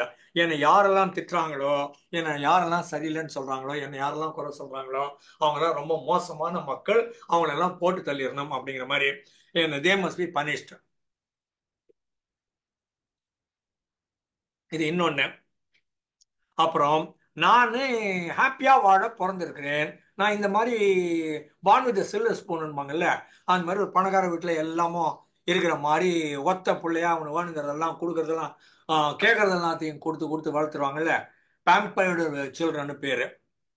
அந்த மாதிரி இருக்கிற போது இவங்க என்ன நினைக்கிறாங்க, life should be easy, I must always get whatever I want, I shall not have to effort or go through inconvenience. எந்த கஷ்டமும் பட மாட்டேன், எந்த வேலையும் செய்ய மாட்டேன், எனக்கு எல்லாமும் ஓகணும், நான் கேட்ட உடனே வந்து நிற்கணும். அதுக்கு தான் இந்த உலகத்தை படைச்சிருக்கிறாங்க. இந்த உலகத்தில் என்ன படைச்சிருக்கிறாங்க, மற்றவங்களெல்லாம் படைச்சிருக்கிறாங்க. மற்றவங்களெல்லாம் எனக்கு வேலை செய்வதற்காக படைக்கப்பட்டவர்கள். நான் கித்தாப்பில் இருக்கிறேன், நான் இன்னாராக இருக்கிறேன், நான் பிறவிலேயே இப்படி இருக்கிறதுனால மற்றவங்கெல்லாம் எனக்கு சர்வெண்டாக இருந்து எனக்கு பணிபுரிபவர்கள், எனக்கு தேவையானவற்றை இட்டு நிறைவு செய்பவர்கள் அப்படின்னு சொல்றது. அதுக்கப்புறம் if something is or might be dangerous, I must keep on thinking about it, otherwise I'll get into problems. So I must avoid it at all cost. எதெல்லாம் டேஞ்சர்னு நினைக்கிறனோ, எதெல்லாம் ரிஸ்க்குன்னு நினைக்கிறனோ, எதெல்லாம் எனக்கு ஒத்து வராதுன்னு நினைக்கிறனோ, அதை பற்றி நான் ரொம்ப திங்க் பண்ணணும். அதை எப்படி அவாய்ட் பண்ணுறது அப்படின்னு கண்டுபிடிக்கணும். இது ஒரு குரங்கு படம் போட்டு ஒரு வால் போஸ்ட் ஒன்று பார்த்தேன், ரொம்ப அழகாக இருந்தது. பிராங்க்னு சொல்லுவாங்கல்ல, கிண்டல் பண்ணுறது, கேலி குத்தல் நையாண்டி எள்ளல் பரிகாசம் சொல்லுவாங்கல்ல, அந்த மாதிரி அந்த குரங்கு இப்படி கை வச்சுக்கணும் யோசிக்கும். இது சம்திங் வென்ட் ராங், ஏதோ ஒன்று தப்பா போச்சு, நல்லா யோசி, எவன் தலையில பழிய போடலாம். குரங்கு யோசிக்குது, ஏதோ ஒன்று தப்பா போச்சு, குரங்கு டீப்பா யோசிக்குது, எப்படி சால்வ் பண்ணலாம், இல்ல எவன் தலையில பழிய தூக்கி போடலாம். நம்மால் அது மாதிரியே யோசிக்கிறவனா இருக்கிறான். Something is dangerous, I must always think about it and I must avoid it. அதுல இருந்து தப்பிச்சு ஓடிடணும். நான் உள்ள போய் நெருப்புல நீந்தி வெளியில வர்றேன்டான்னு சொல்லல, தண்ணிக்குள்ள டைவ் அடிச்சு நான் நீச்சல் பண்ணி காட்டுறேன்டான்னு சொல்லல. நான் எப்படி அவாய்ட் பண்றது அப்படிம்பாங்க. டீச்சர் எதனா ஒரு கேள்வி கேட்கறாங்க, நமக்கு ஆன்சர் தெரியலன்னா நம்ம கீழே பார்க்கணும். கண்ணு கான்டாக்ட் ஆயிடுச்சுன்னா டீச்சரா ஏந்திர நீ சொல்லுவாங்க, மாட்டிக்கினா வயம்பு பார்க்காத, அவாய்ட் ஐ கான்டாக்ட் அந்த மாதிரி. இது ஐ cannot stand it when things do not go as I would like them to go. இது இப்படிதான் நடக்கணும்னு நான் நினைக்கிறேன், அது மாதிரி நடக்கலைன்னா எனக்கு ரொம்ப கோவம் வருது. என்ன நாடு இது, என்ன மக்கள் இது, நான் யாரு, இப்படிலாம் நடக்கலாமா அப்படிம்பாங்க. இந்த கிராமத்துல நிறைய ஜமீன், இந்த பெருசு நாட்டாமன்னு நிறைய இருக்குதுங்க, கட்ட பஞ்சாயத்து பண்றது. அதுங்க என்ன சொல்லுதோ அதுதான் பஞ்சாயத்து, அதுங்க வச்சதுதான் சட்டம். அது அது மாறி கீறி எவனாவது பண்ணிட்டான்னா போட்டு தள்ளிடுவானுங்க. யாரை பார்த்து நீ என்ன சொன்னடாய் அப்படிம்பானுங்க. ஐ cannot stand it when things do not go as I want them to go. நீங்க நினைக்கிற மாதிரியே இந்த உலகத்துல எல்லாம் நடக்கும்னு சொல்லாதீங்க. இது திரும்ப அதுக்கப்புறம் கம்ப்ளீஷன்ல எல்லாத்தையும் ஒட்டுமொத்தமா சேர்த்து வேற எக்ஸாம்பிள் தர்றேன். I must depend on somebody stronger than me to take care of myself. என்னை யாராவது காப்பாற்றணும்னா, என்னை நான் நல்லா வச்சுக்கணும்னா, நான் உயிரோட இருக்கணும்னா, நான் ஹாப்பியா இருக்கணும்னா, என்னை விட பலசாலிகளே நான் கையில வச்சுக்கணும். அவங்கள மட்டும்தான் நம்பணும். என்னை விட ஸ்ட்ராங்கா இருக்கிறவங்களால தான் என்னை காப்பாற்ற முடியும். எனக்கு வலிக்குதுன்னா தடவை கொடுக்கறதுக்கு ஒரு ஆள் இருந்தா போதும். அவங்க ஸ்ட்ராங்கா இருக்க வேண்டிய தேவையே இல்லை. லவ்விங் கேரிங் பீப்புள், என்னடா ஆச்சு கவலைப்படாதடா சரியா போடுண்டா அப்ப பக்கத்துல உட்காந்து பேசுறாங்கல்ல, அதுதான் ரொம்ப இம்பார்ட்டன்ட். அவங்க சும்மா நாங்க 48 இன்ச்சு 56 இன்ச்சு செஸ்ட் வச்சிருக்கிறோம், நாங்க எல்லாம் பண்ணிடுவோம், நாங்க 6 அடி உயரம், இந்த வம்பு கித்தப்பெல்லாம் இல்லாமல் உங்கள் மீது அன்பு பாராட்டுபவர்களாக இருக்கணுமே தவிர, இவங்க ரொம்ப உறுதியானவர்களாக, வலிமை வாய்ந்தவர்களாக, ஆற்றல் சக்தி வாய்ந்தவர்களாக, ஹார்ஸ் பவர் நிறைய இருக்கிற மாதிரி அப்படிலாம் இருக்க வேண்டிய தேவையே கிடையாது. My past controls my present and it will also determine my future. என் வாழ்க்கையில் கடந்த கால வாழ்க்கையில் என்னெல்லாம் நடந்ததுன்னு பார்க்குறேன், அதுதான் என்னை இப்போது வழி நடத்துகிறது, அதுதான் இனிமேலும் என்னை வழி நடத்த போகிறது. அப்போ பாஸ்ட் வந்து அதோட கண்ட்ரோல்ல நான் இருக்கிறேன். இன்னைக்கு என் பொழப்பு எப்படி போகும்னு கேட்டீங்கன்னா, இது வரைக்கும் எப்படி போச்சுங்கிறத பொறுத்தது. இனிமேல் என் வண்டி எப்படி ஓடும்னு கேட்டீங்கன்னா, இது வரைக்கும் என்ன நடந்தது அப்படிங்கிறத பொறுத்தது. என் கண்ட்ரோல்ல எதுவுமே கிடையாது. நான் எதையுமே இன்னைக்கு மாற்றுவதாகவும் இல்லை, மாற்றி சிந்திப்பதாகவும் இல்லை அப்படின்னு சொல்றோம். Your past does not control your present.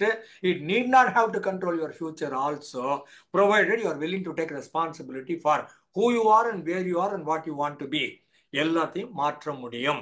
I should be very upset over other people's problems and disturbances. மற்றவங்க கஷ்டப்பட்டா நானு அதுக்காக ரொம்ப கவலைப்படணும். இவங்க சால்வ் பண்ணும் சொல்ல ரொம்ப கவலைப்படணும். அப்பதான் நான் இரக்க சுபாவம் உள்ள மனிதன், கருணை உள்ள மனிதன், அன்பான மனிதன் அப்படின்னு அவங்க நினைப்பாங்க. அப்போ திஸ் இஸ் கால்டு, வேற மாதிரி சொல்லணும்னா, this is called acting CEO of the world, chief executive officer of the world. உலகத்துல யாரும் கஷ்டப்படக்கூடாது, எல்லாரும் ஹாப்பியா வச்சுக்கிறது என்னோட ஓம் பொறுப்பு இல்லை. அங்க ஒரு ஆள் பிரைம் மினிஸ்டர் இருக்கிறாரு, இங்க ஒரு ஆள் சீஃப் மினிஸ்டர் இருக்கிறாரு, ஏராளமான மந்திரி எம்எல்ஏ எம்பி இருக்கிறாங்க, யாரும் எதுவும் பண்றது இல்லை. நீங்க என்ன பண்ண போறீங்கன்னு கேட்கிறேன் நான். அப்புறம் there is always a right perfect solution to all the problems and my job is to find out that. என்னுடைய இலக்கை அடைவதற்கு என்ன வேணும், ப்ராப்ளத்தை சால்வ் பண்ணுறதுக்கு என்ன வேணும், எல்லாத்துக்கும் கரெக்டாக ஒரு டெக்னிக் ஒன்று இருக்குது. அந்த டெக்னிக்கை கண்டுபிடிக்கிறது தான் என்னோட மெயின் வேலையாக இருக்கிறது அப்படின்னு சொல்றீங்க. பெர்ஃபெக்ட் சொல்யூஷன் ஒரு சொல்யூஷனும் கிடையாது. வேற மாதிரி சொல்லணும்னா, சும்மா 2 பேர் போறானுங்க, மலை மேலே போறானுங்க, தனியாக போறானுங்க. அப்போ கையில கிட் பேக்னு ஒன்று வச்சுக்கிறான், மலை மேலே ஏறுறான். அவன் மலை மேலே ஏறி போற போது அங்கே தூரத்தில் ஒரு கரடி ஒன்று தெரியுது. அந்த கரடி இவங்க 2 பேரையும் பார்த்துச்சு, இவங்க இந்த கரடியை பார்த்துட்டாங்க. இவன் சொன்னானா, ஒரு நிமிஷம் இரு, நான் இந்த ஷூவை பேக் பேக் வச்சுக்கிறான்ல, அந்த பேக் பேக்ல இருந்து நான் ஸ்போர்ட்ஸ் ஷூ எடுத்து மாட்டிக்கிறேன் அப்படின்வான். அப்ப அவன் கூட இருக்கிறவன் கிண்டல் பண்ணி சிரிப்பான், ஏன்டா கரடி அவ்வளவு பெருசு இருக்குது, அது நம்மளை பார்த்துச்சு, அது எப்படியும் போட்டு தள்ள போகுது, நீ இப்ப ஷூவை மாத்தி போட்டா சரியாயிடுவியா, வின் பண்ணிடுவான்னு கேட்பான். கரடியை விட ஃபாஸ்டா அவனால் ஓடிட முடியுமா அந்த ஷூ போட்டுன்னு கேட்பான். அவன் சொல்லுவான், நான் கரடியை விட ஃபாஸ்டாலாம் ஓட போறது இல்லை, உன்னை விட ஃபாஸ்டா ஓட போறேன், அவள் தான்டா. வேற ஒரு சொல்யூஷன் இருக்குது. உங்க ப்ராப்ளம் கரடி தான், ஆனா சொல்யூஷன் கரடி ஸ்பீட் இல்ல. என் சொல்யூஷன் வந்து என் ஃப்ரெண்டு ஸ்பீடை விட ஒரு ஸ்டெப் எக்ஸ்ட்ரா ஸ்பீடு, அவ்வளவுதான். அது போதும், நாங்க பழிச்சுக்குவோம். அப்போ எல்லாத்துக்கும் பெர்ஃபெக்ட் சொல்யூஷன் ஒண்ணு இல்ல, ஆல்டர்னேட்டிவ் சொல்யூஷன் ஒன்று இருக்குது. அது நம்ம கிரியேட்டிவிட்டியில, நாவல் திங்கிங்ல, அவுட் ஆஃப் பாக்ஸ் திங்கிங்ல, பாசிபிலிட்டி திங்கிங்ல, ப்ராபபிலிட்டி திங்கிங்ல எல்லா இடத்துலையும் இருக்குது அது. அப்புறமா if I fail at something it means I am not all right, I am a failure. நான் 10 வாட்டி ஃபெயில் ஆகலாம், I am not a failure. முன்னே சொன்னால என் செல்ஃப் எஸ்டீம் இன்டாக்ட், என் செல்ஃப் ரெஸ்பெக்ட் இன்டாக்ட், என் செல்ஃப் எஸ்டீம் நான் தான் உருவாக்குறேன். நான் வின் பண்ணா இருக்குது, தோத்து போனா போயிருதுன்னா அது வந்து எஃப்எம்எல்னு சொல்லுவோம். அது வந்து மேலோட்டமாக பார்க்குற மாதிரி இருக்குது, அது வந்து காணல் நீர் மாதிரி. அதெல்லாம் கிடையாது. நான் வின் பண்ணாலும் பண்ணாட்டியும் நான் பெரிய ஆளு, அடி வாங்கினாலும் வாங்காட்டியும் நான் பெரிய ஆளு, நானு பெரிய ஆளு. அது எப்பவுமே மாத்துறதே கிடையாது. அது வந்து பேஸ் ஈக்குவேஷன். அந்த பேஸ் ஈக்குவேஷன் நாங்கள் என்னைக்குமே மாத்துறது கிடையாது. சம்டைம்ஸ் வின் பண்ணுவோம், சம்டைம்ஸ் தோத்து போவோம். பட் என்னை பற்றிய என்னுடைய கணிப்பு எப்போதுமே உயர்வானதாகத்தான் இருக்கும். I always like my self, I always love my self, I always accept my self, I always appreciate my self, I always admire my self also. It has got nothing to do with what I do. It is to do with how I feel about myself. How do I look at myself? How am I perceiving myself? அதனால நீங்க பார்வையின் கோணம் நல்லா இருந்ததுன்னா பெர்ஃபார்மன்ஸை பத்தி கவலையே படாதீங்க. ஒரு வாட்டி வின் பண்ணுவீங்க, ஒரு வாட்டி தோத்து போவீங்க, ஒவ்வொரு வாட்டியும் செல்ஃப் எஸ்டீம் மேலே கீழே போகாது. இது பாட்டுக்கு ஹாப்பியா அப்படியே இருக்கும். பெர்ஃபார்மன்ஸை தனியாக கைட்டு விடுங்க, செல்ஃப் எஸ்டீம் பாட்டு தனியாக வச்சுக்கோங்க. Happiness can only come from external sources. வெளியில இருந்து மகிழ்ச்சி வரணும், நல்லா சாப்பிடணும், கேக் வேணும், ஐஸ்கிரீம் வேணும், என்ன சாக்லேட் வேணும், இல்லைன்னா ஒரு விருந்து வேணும், இல்லைன்னா பூஃபே வேணும், இல்லைன்னா யாராவது வேணும் கூப்பிட்டு விருந்து வைக்கணும். எல்லாம் வந்து வெளியில இருந்து தான் வரணும். நானே என்ன சார் பண்ண முடியும் நான் ஹாப்பியா இருக்கிறதுக்கு? நமக்கு வேணுங்கிறதெல்லாம் யாராவது கொடுத்தாங்கன்னா தானே, நமக்கு கிடைச்சா தானே நம்ம ஹாப்பியா இருக்க முடியும் அப்படின்னு சொல்றீங்க. இது வெளியில இருந்து எதுவும் வராது. Happiness has got to come from within. உங்க உள்ளுக்குள்ள இருந்து தான் வரணும், வெளியில இருந்து வர்றது இல்லை. வெளியில இருந்து circumstances, surrounding environment, people around you, இந்த ஆர்கனைசேஷன், இந்த நெய்பர்ஹுட் எதுவுமே கிடையாது. Every thing has got to come from within your own self. அதனால உங்கள் மகிழ்ச்சியை உற்பத்தி செய்யக்கூடிய ஒரே ஆசாமி நீங்க தான். இது கையில 1000 ரூபா கொடுத்தா இது பத்தல, அவன் இன்னும் ஜாஸ்தி வச்சிருக்கிறானே அப்படின்னு நினைச்சீங்கன்னா நீ இன்னும் புலம்பிட்டு தான் உட்காந்துருப்பீங்க. இருக்கிறது போதும், பார்த்துக்கலாம் வான். நான் தான் முதலே சொன்னேன்ல, 40 மார்க் பாஸ் ஆயிட்டோம். யோ பாஸியா, 39 ஃபெயிலு, நாங்கள் 40 பாஸு, பாஸ் ஆயிட்டோம்ல, மிச்சம் பார்த்துக்கலாம் வா அப்படின்னு சொல்லிட்டு துணிச்சலம் இருக்குது. 95 மார்க் தானே வாங்கினேன், கட் ஆஃப் மார்க் எம்பிபிஎஸ்க்கு 96 ஆச்சு, 1 மார்க் கம்மியாகுது, அதனால நான் எம்பிபிஎஸ் படிக்கல, அதனால நான் டாக்டர் ஆக முடியல, அதனால நான் தற்கொலை பண்ணிக்கிறேன். 95 வாங்கிட்டு தற்கொலை பண்ணிக்கிறவனும் இருக்கிறான், 40 மார்க் வாங்கிட்டு ஹாப்பியா ஊர் சுத்துறவனும் இருக்கிறான். உங்களுக்கு தன்னம்பிக்கை இருக்குதா இல்லையா? உலகத்தை உங்களால் கையாள முடியுமா இல்லையா? உலகத்தோடு உங்களுக்கு ஒரு ரிலேஷன்ஷிப்பை உருவாக்க முடியுமா இல்லையா? உங்களுக்கு கம்யூனிகேஷன் பிரமாதமா தெரிஞ்சா இன்னத்தை வேணாலும் பண்ணலாம். ஒரு இன்டர்வியூல கேட்டாங்களாம், வாட் இஸ் லைசர்ஜிக் டைஎத்திலமைடுன்னு, காலேஜ் இன்டர்வியூ, கெமிஸ்ட்ரி டிபார்ட்மெண்ட்டு. அதுக்கு சார் அப்ளை பண்ணியிருக்கிறாரு, பிஎஸ்சி கெமிஸ்ட்ரி. அந்த ஆளு கேட்டாராம், ப்ரொஃபஸர் கேட்டாராம், வாட் இஸ் லைசர்ஜிக் டைஎத்திலமைடு அப்படின்னா என்ன அர்த்தம்னாராம். பையன் ஹாப்பியா எழுந்து சொன்னான்னா, எனக்கும் உன் காலேஜில் சீட் இல்லைன்னு அர்த்தம், அவ்வளோதானே, இதுக்கு ஏன் அவ்வளோ கஷ்டப்படுறேன்னு கேட்டான். நம்ம பார்க்குற பார்வையில் தான் இருக்குது. உனக்கு இந்த வேலை கொடுக்கலன்னா நீ என்ன பண்ணுவான்னு கேட்டான் ஒரு ஹெச்ஆர் மேனேஜர். இப்போ நீ வேலை கொடுக்கலன்னா எதிரில் உன் போட்டி கம்பெனிக்கு தான், அதில் போய் ஜாயின் பண்ணிக்கிட்டு உனக்கு போட்டியாக என்னென்னலாம் பண்ண முடியுமோ அவ்வளோ பண்ண போகிறேன். நீ கொடுத்தா உன் கம்பெனிக்கு பண்ணுவேன், நீ கொடுக்கலன்னா போட்டி கம்பெனிக்கு பண்ணுவேன், என்ன சொல்கிற நீ இப்போ அப்படின்னு கேட்டாங்க. உங்கள் பார்வையில் தான் இருக்குது. என் ஃப்ரெண்டு ஒருத்தி நிஜமாவே எம்எஸ்சி கெமிஸ்ட்ரி சைக்காலஜி படித்தா, காலேஜில் ஜாயின் பண்ணி படித்தா. இங்கே கூடவே இன்னொரு டிரான்ஸ்ஃபர் சர்டிஃபிகேட்டு கலர் ஜெராக்ஸ் அடிச்சா, அந்த டிரான்ஸ்ஃபர் சர்டிஃபிகேட் எடுத்து இன்னொரு கரஸ்பாண்டன்ஸ் கோர்ஸ் யூனிவர்சிட்டிக்கு கொடுத்தா, அதில் கிளினிக்கல் சைக்காலஜி அப்படின்னு ஜாயின் பண்ணா. ரெண்டும் சைமல்டேனியஸாக படித்தான். இதே டைம் எம்எஸ்சி சைக்காலஜி ரெகுலர் காலேஜுக்கு போய் படிச்சுட்டு இருந்தா, கரஸ்பாண்டன்ஸ் கோர்ஸில் கிளினிக்கல் சைக்காலஜி படிச்சுட்டு இருந்தா. இது எக்ஸாம் நார்மலாக மார்ச் ஏப்ரலில் வரும், அது எக்ஸாம் நார்மலாக ஏப்ரல் மேலே வரும், ஒன்றும் ப்ராப்ளமே கிடையாது. அவனுக்கு கொஞ்சம் லேட்டாக தான் வருவானுங்க. வந்து 2 எக்ஸாமும் ஒன்றா பாஸ் பண்ணா கையில் 2 degree, MSc psychology, MSc clinical psychology, MSc psychology April, clinical psychology May அப்படின்னு போட்டு கொடுத்து அந்த ஹெச்ஆர் மேனேஜர் வாங்கிக்கிறாரு. என்ன அவங்க குவாலிஃபிகேஷன் கேட்டால் இவன் 2 கொடுத்துருக்குறா. எப்போ காலேஜ் முடிச்சான்னா இப்போதான் 6 மாசம் முன்னால முடிச்சாரு. அப்போ இந்த கிளினிக்கல் சைக்காலஜி எப்படி படித்தேன், எப்போ படிச்சான்னா நீ கூடவே படித்தேன் சார். இல்லையே, ரூல் படி ஒரு ஆள் ஒரு சப்ஜெக்ட் தானே படிக்கணும் அப்படின்னு இந்த ஆள் சொன்னாராம். அப்போ அந்த பொண்ணு சொன்னாலும் இஃப் யூ டோன்ட் மைண்ட் அந்த சர்டிஃபிகேட் கொஞ்சம் கொடுக்குறீங்களான்னு அந்த 2 சர்டிஃபிகேட் அந்த ஆள் திருப்பி கொடுத்துக்கிறாரு. எல்லாம் நடந்த உண்மை நிகழ்ச்சி. என் ஃப்ரெண்ட் என்ன அவ வந்து 2த்தையும் திருப்பி வாங்கின. அப்ப சொன்னாலாம், எனக்கு மூளை இருக்குது, நான் காசு கொடுத்தேன், நான் 2 சப்ஜெக்ட் படித்தேன், 2லையும் பாஸ் பண்ணியிருக்கேன், 2ம் ஃபர்ஸ்ட் கிளாஸ் நல்ல மார்க் வாங்கியிருக்கிறேன். நீ மற்றவெல்லாம் ஒரு சப்ஜெக்ட் படிக்கிறான், அதே நேரத்தில் நான் 26 பேப்பர் எழுதி நான் 2 சப்ஜெக்ட்லையும் 70 மார்க் வாங்கி வச்சிருக்கிறேன். என்ன நீ பாராட்ட முடிஞ்சா பாராட்டணும், என் திறமையை வச்சுக்கலாம் அப்படின்னு நீ ஆசைப்பட்டனும் ஆஃபீஸில் எடுத்துக்கணும். நீ எங்கேயும் வந்து டெக்னிக்கலாக ரூல் பேசுகிற, நீ எப்படி 2 படிப்ப, சட்டப்படி தப்பாச்சேன்னு கேட்குற.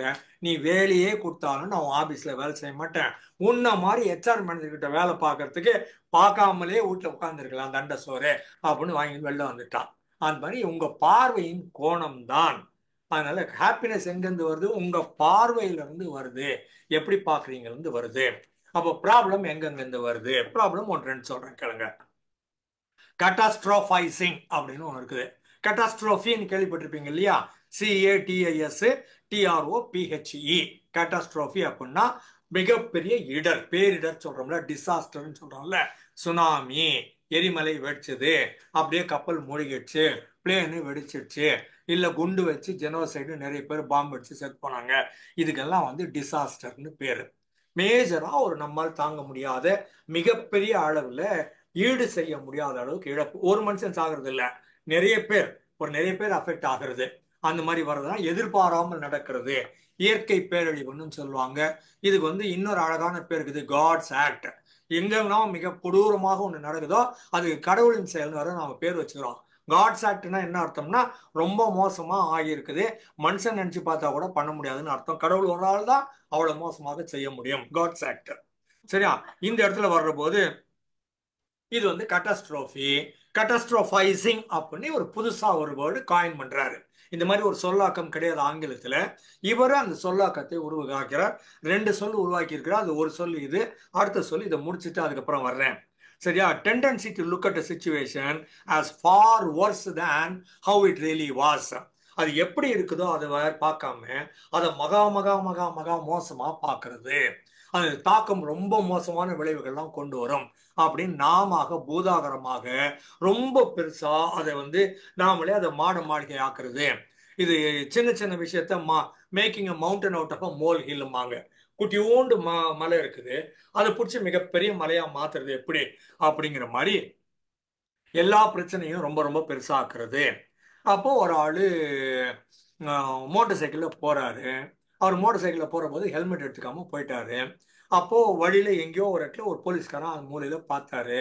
அந்த வெள்ளை ட்ரெஸ்ல இருக்கிறான். அவனை பார்த்த உடனே இவருக்கு என்ன தோணுதுன்னா, இந்த போலீஸ்காரன் என்ன பிடிச்சிருவான், அதுக்கப்புறமா என்ன அரெஸ்ட் பண்ணிடுவான், இன்னைக்கு வெள்ளிக்கிழமை சாயங்காலம் உள்ள தூக்கி போட்டுருவான், 2 நாள் வர முடியாது, நான் ஜெயில தான் இருக்கணும், அதுக்கப்புறமா ஆபீஸுக்கு தெரிஞ்சதுன்னா ஆபீஸ்ல என்ன டிஸ்மிஸ் பண்ணிடுவாங்க அப்படின்ற மாதிரி ஒவ்வொன்றா கற்பனை பண்ணினே போறான்.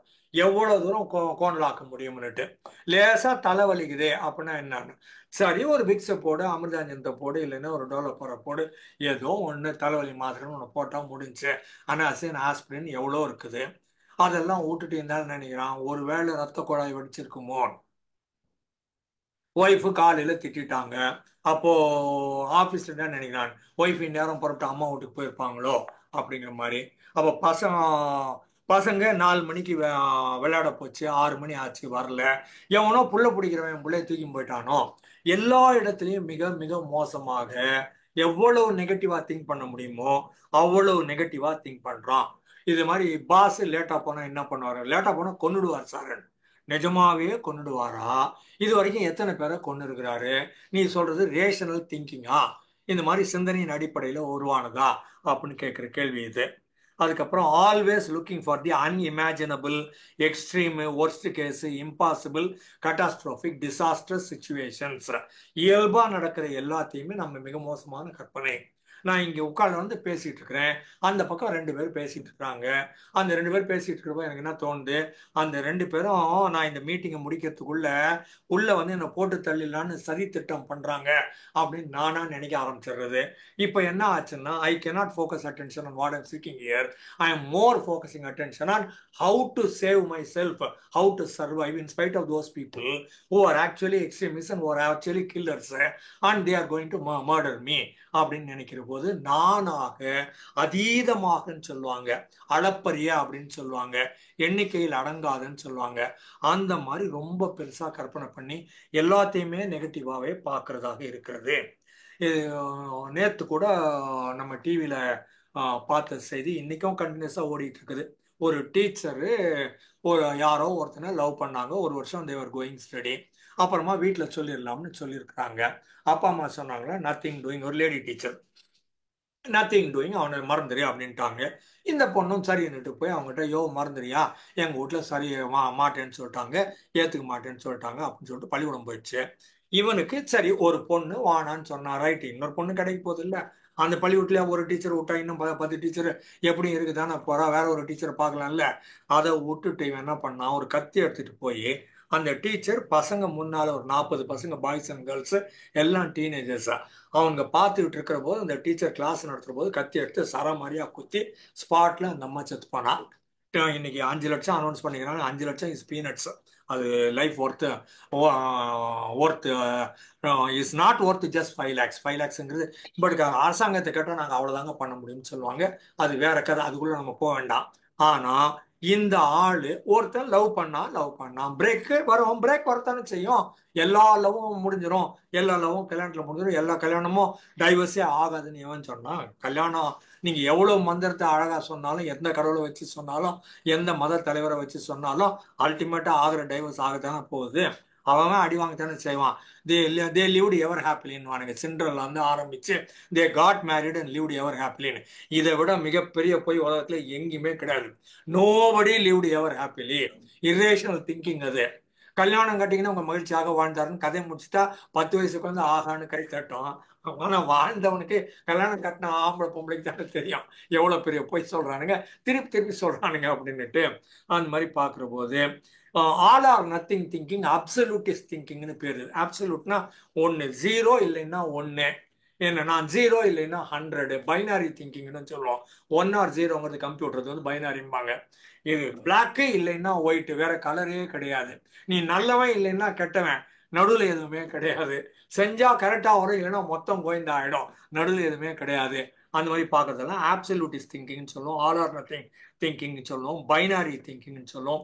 Rigid inflexible hard decisions which are not okay. இது நான் ஃபெயில் ஆகிட்டேன்னா எனக்கு வேலை கிடைக்காது, வேலை கிடைக்காதுன்னா சம்பளம் கிடைக்காது, சம்பளம் கிடைக்காதுன்னா சாப்பாடு கிடைக்காது, சாப்பாடு கிடையாதுன்னா செத்து போயிடுவேன், அவள் தான். அதனால அது இப்பவே செத்துடலாமே அப்படின்னு தற்கொலை பண்றது.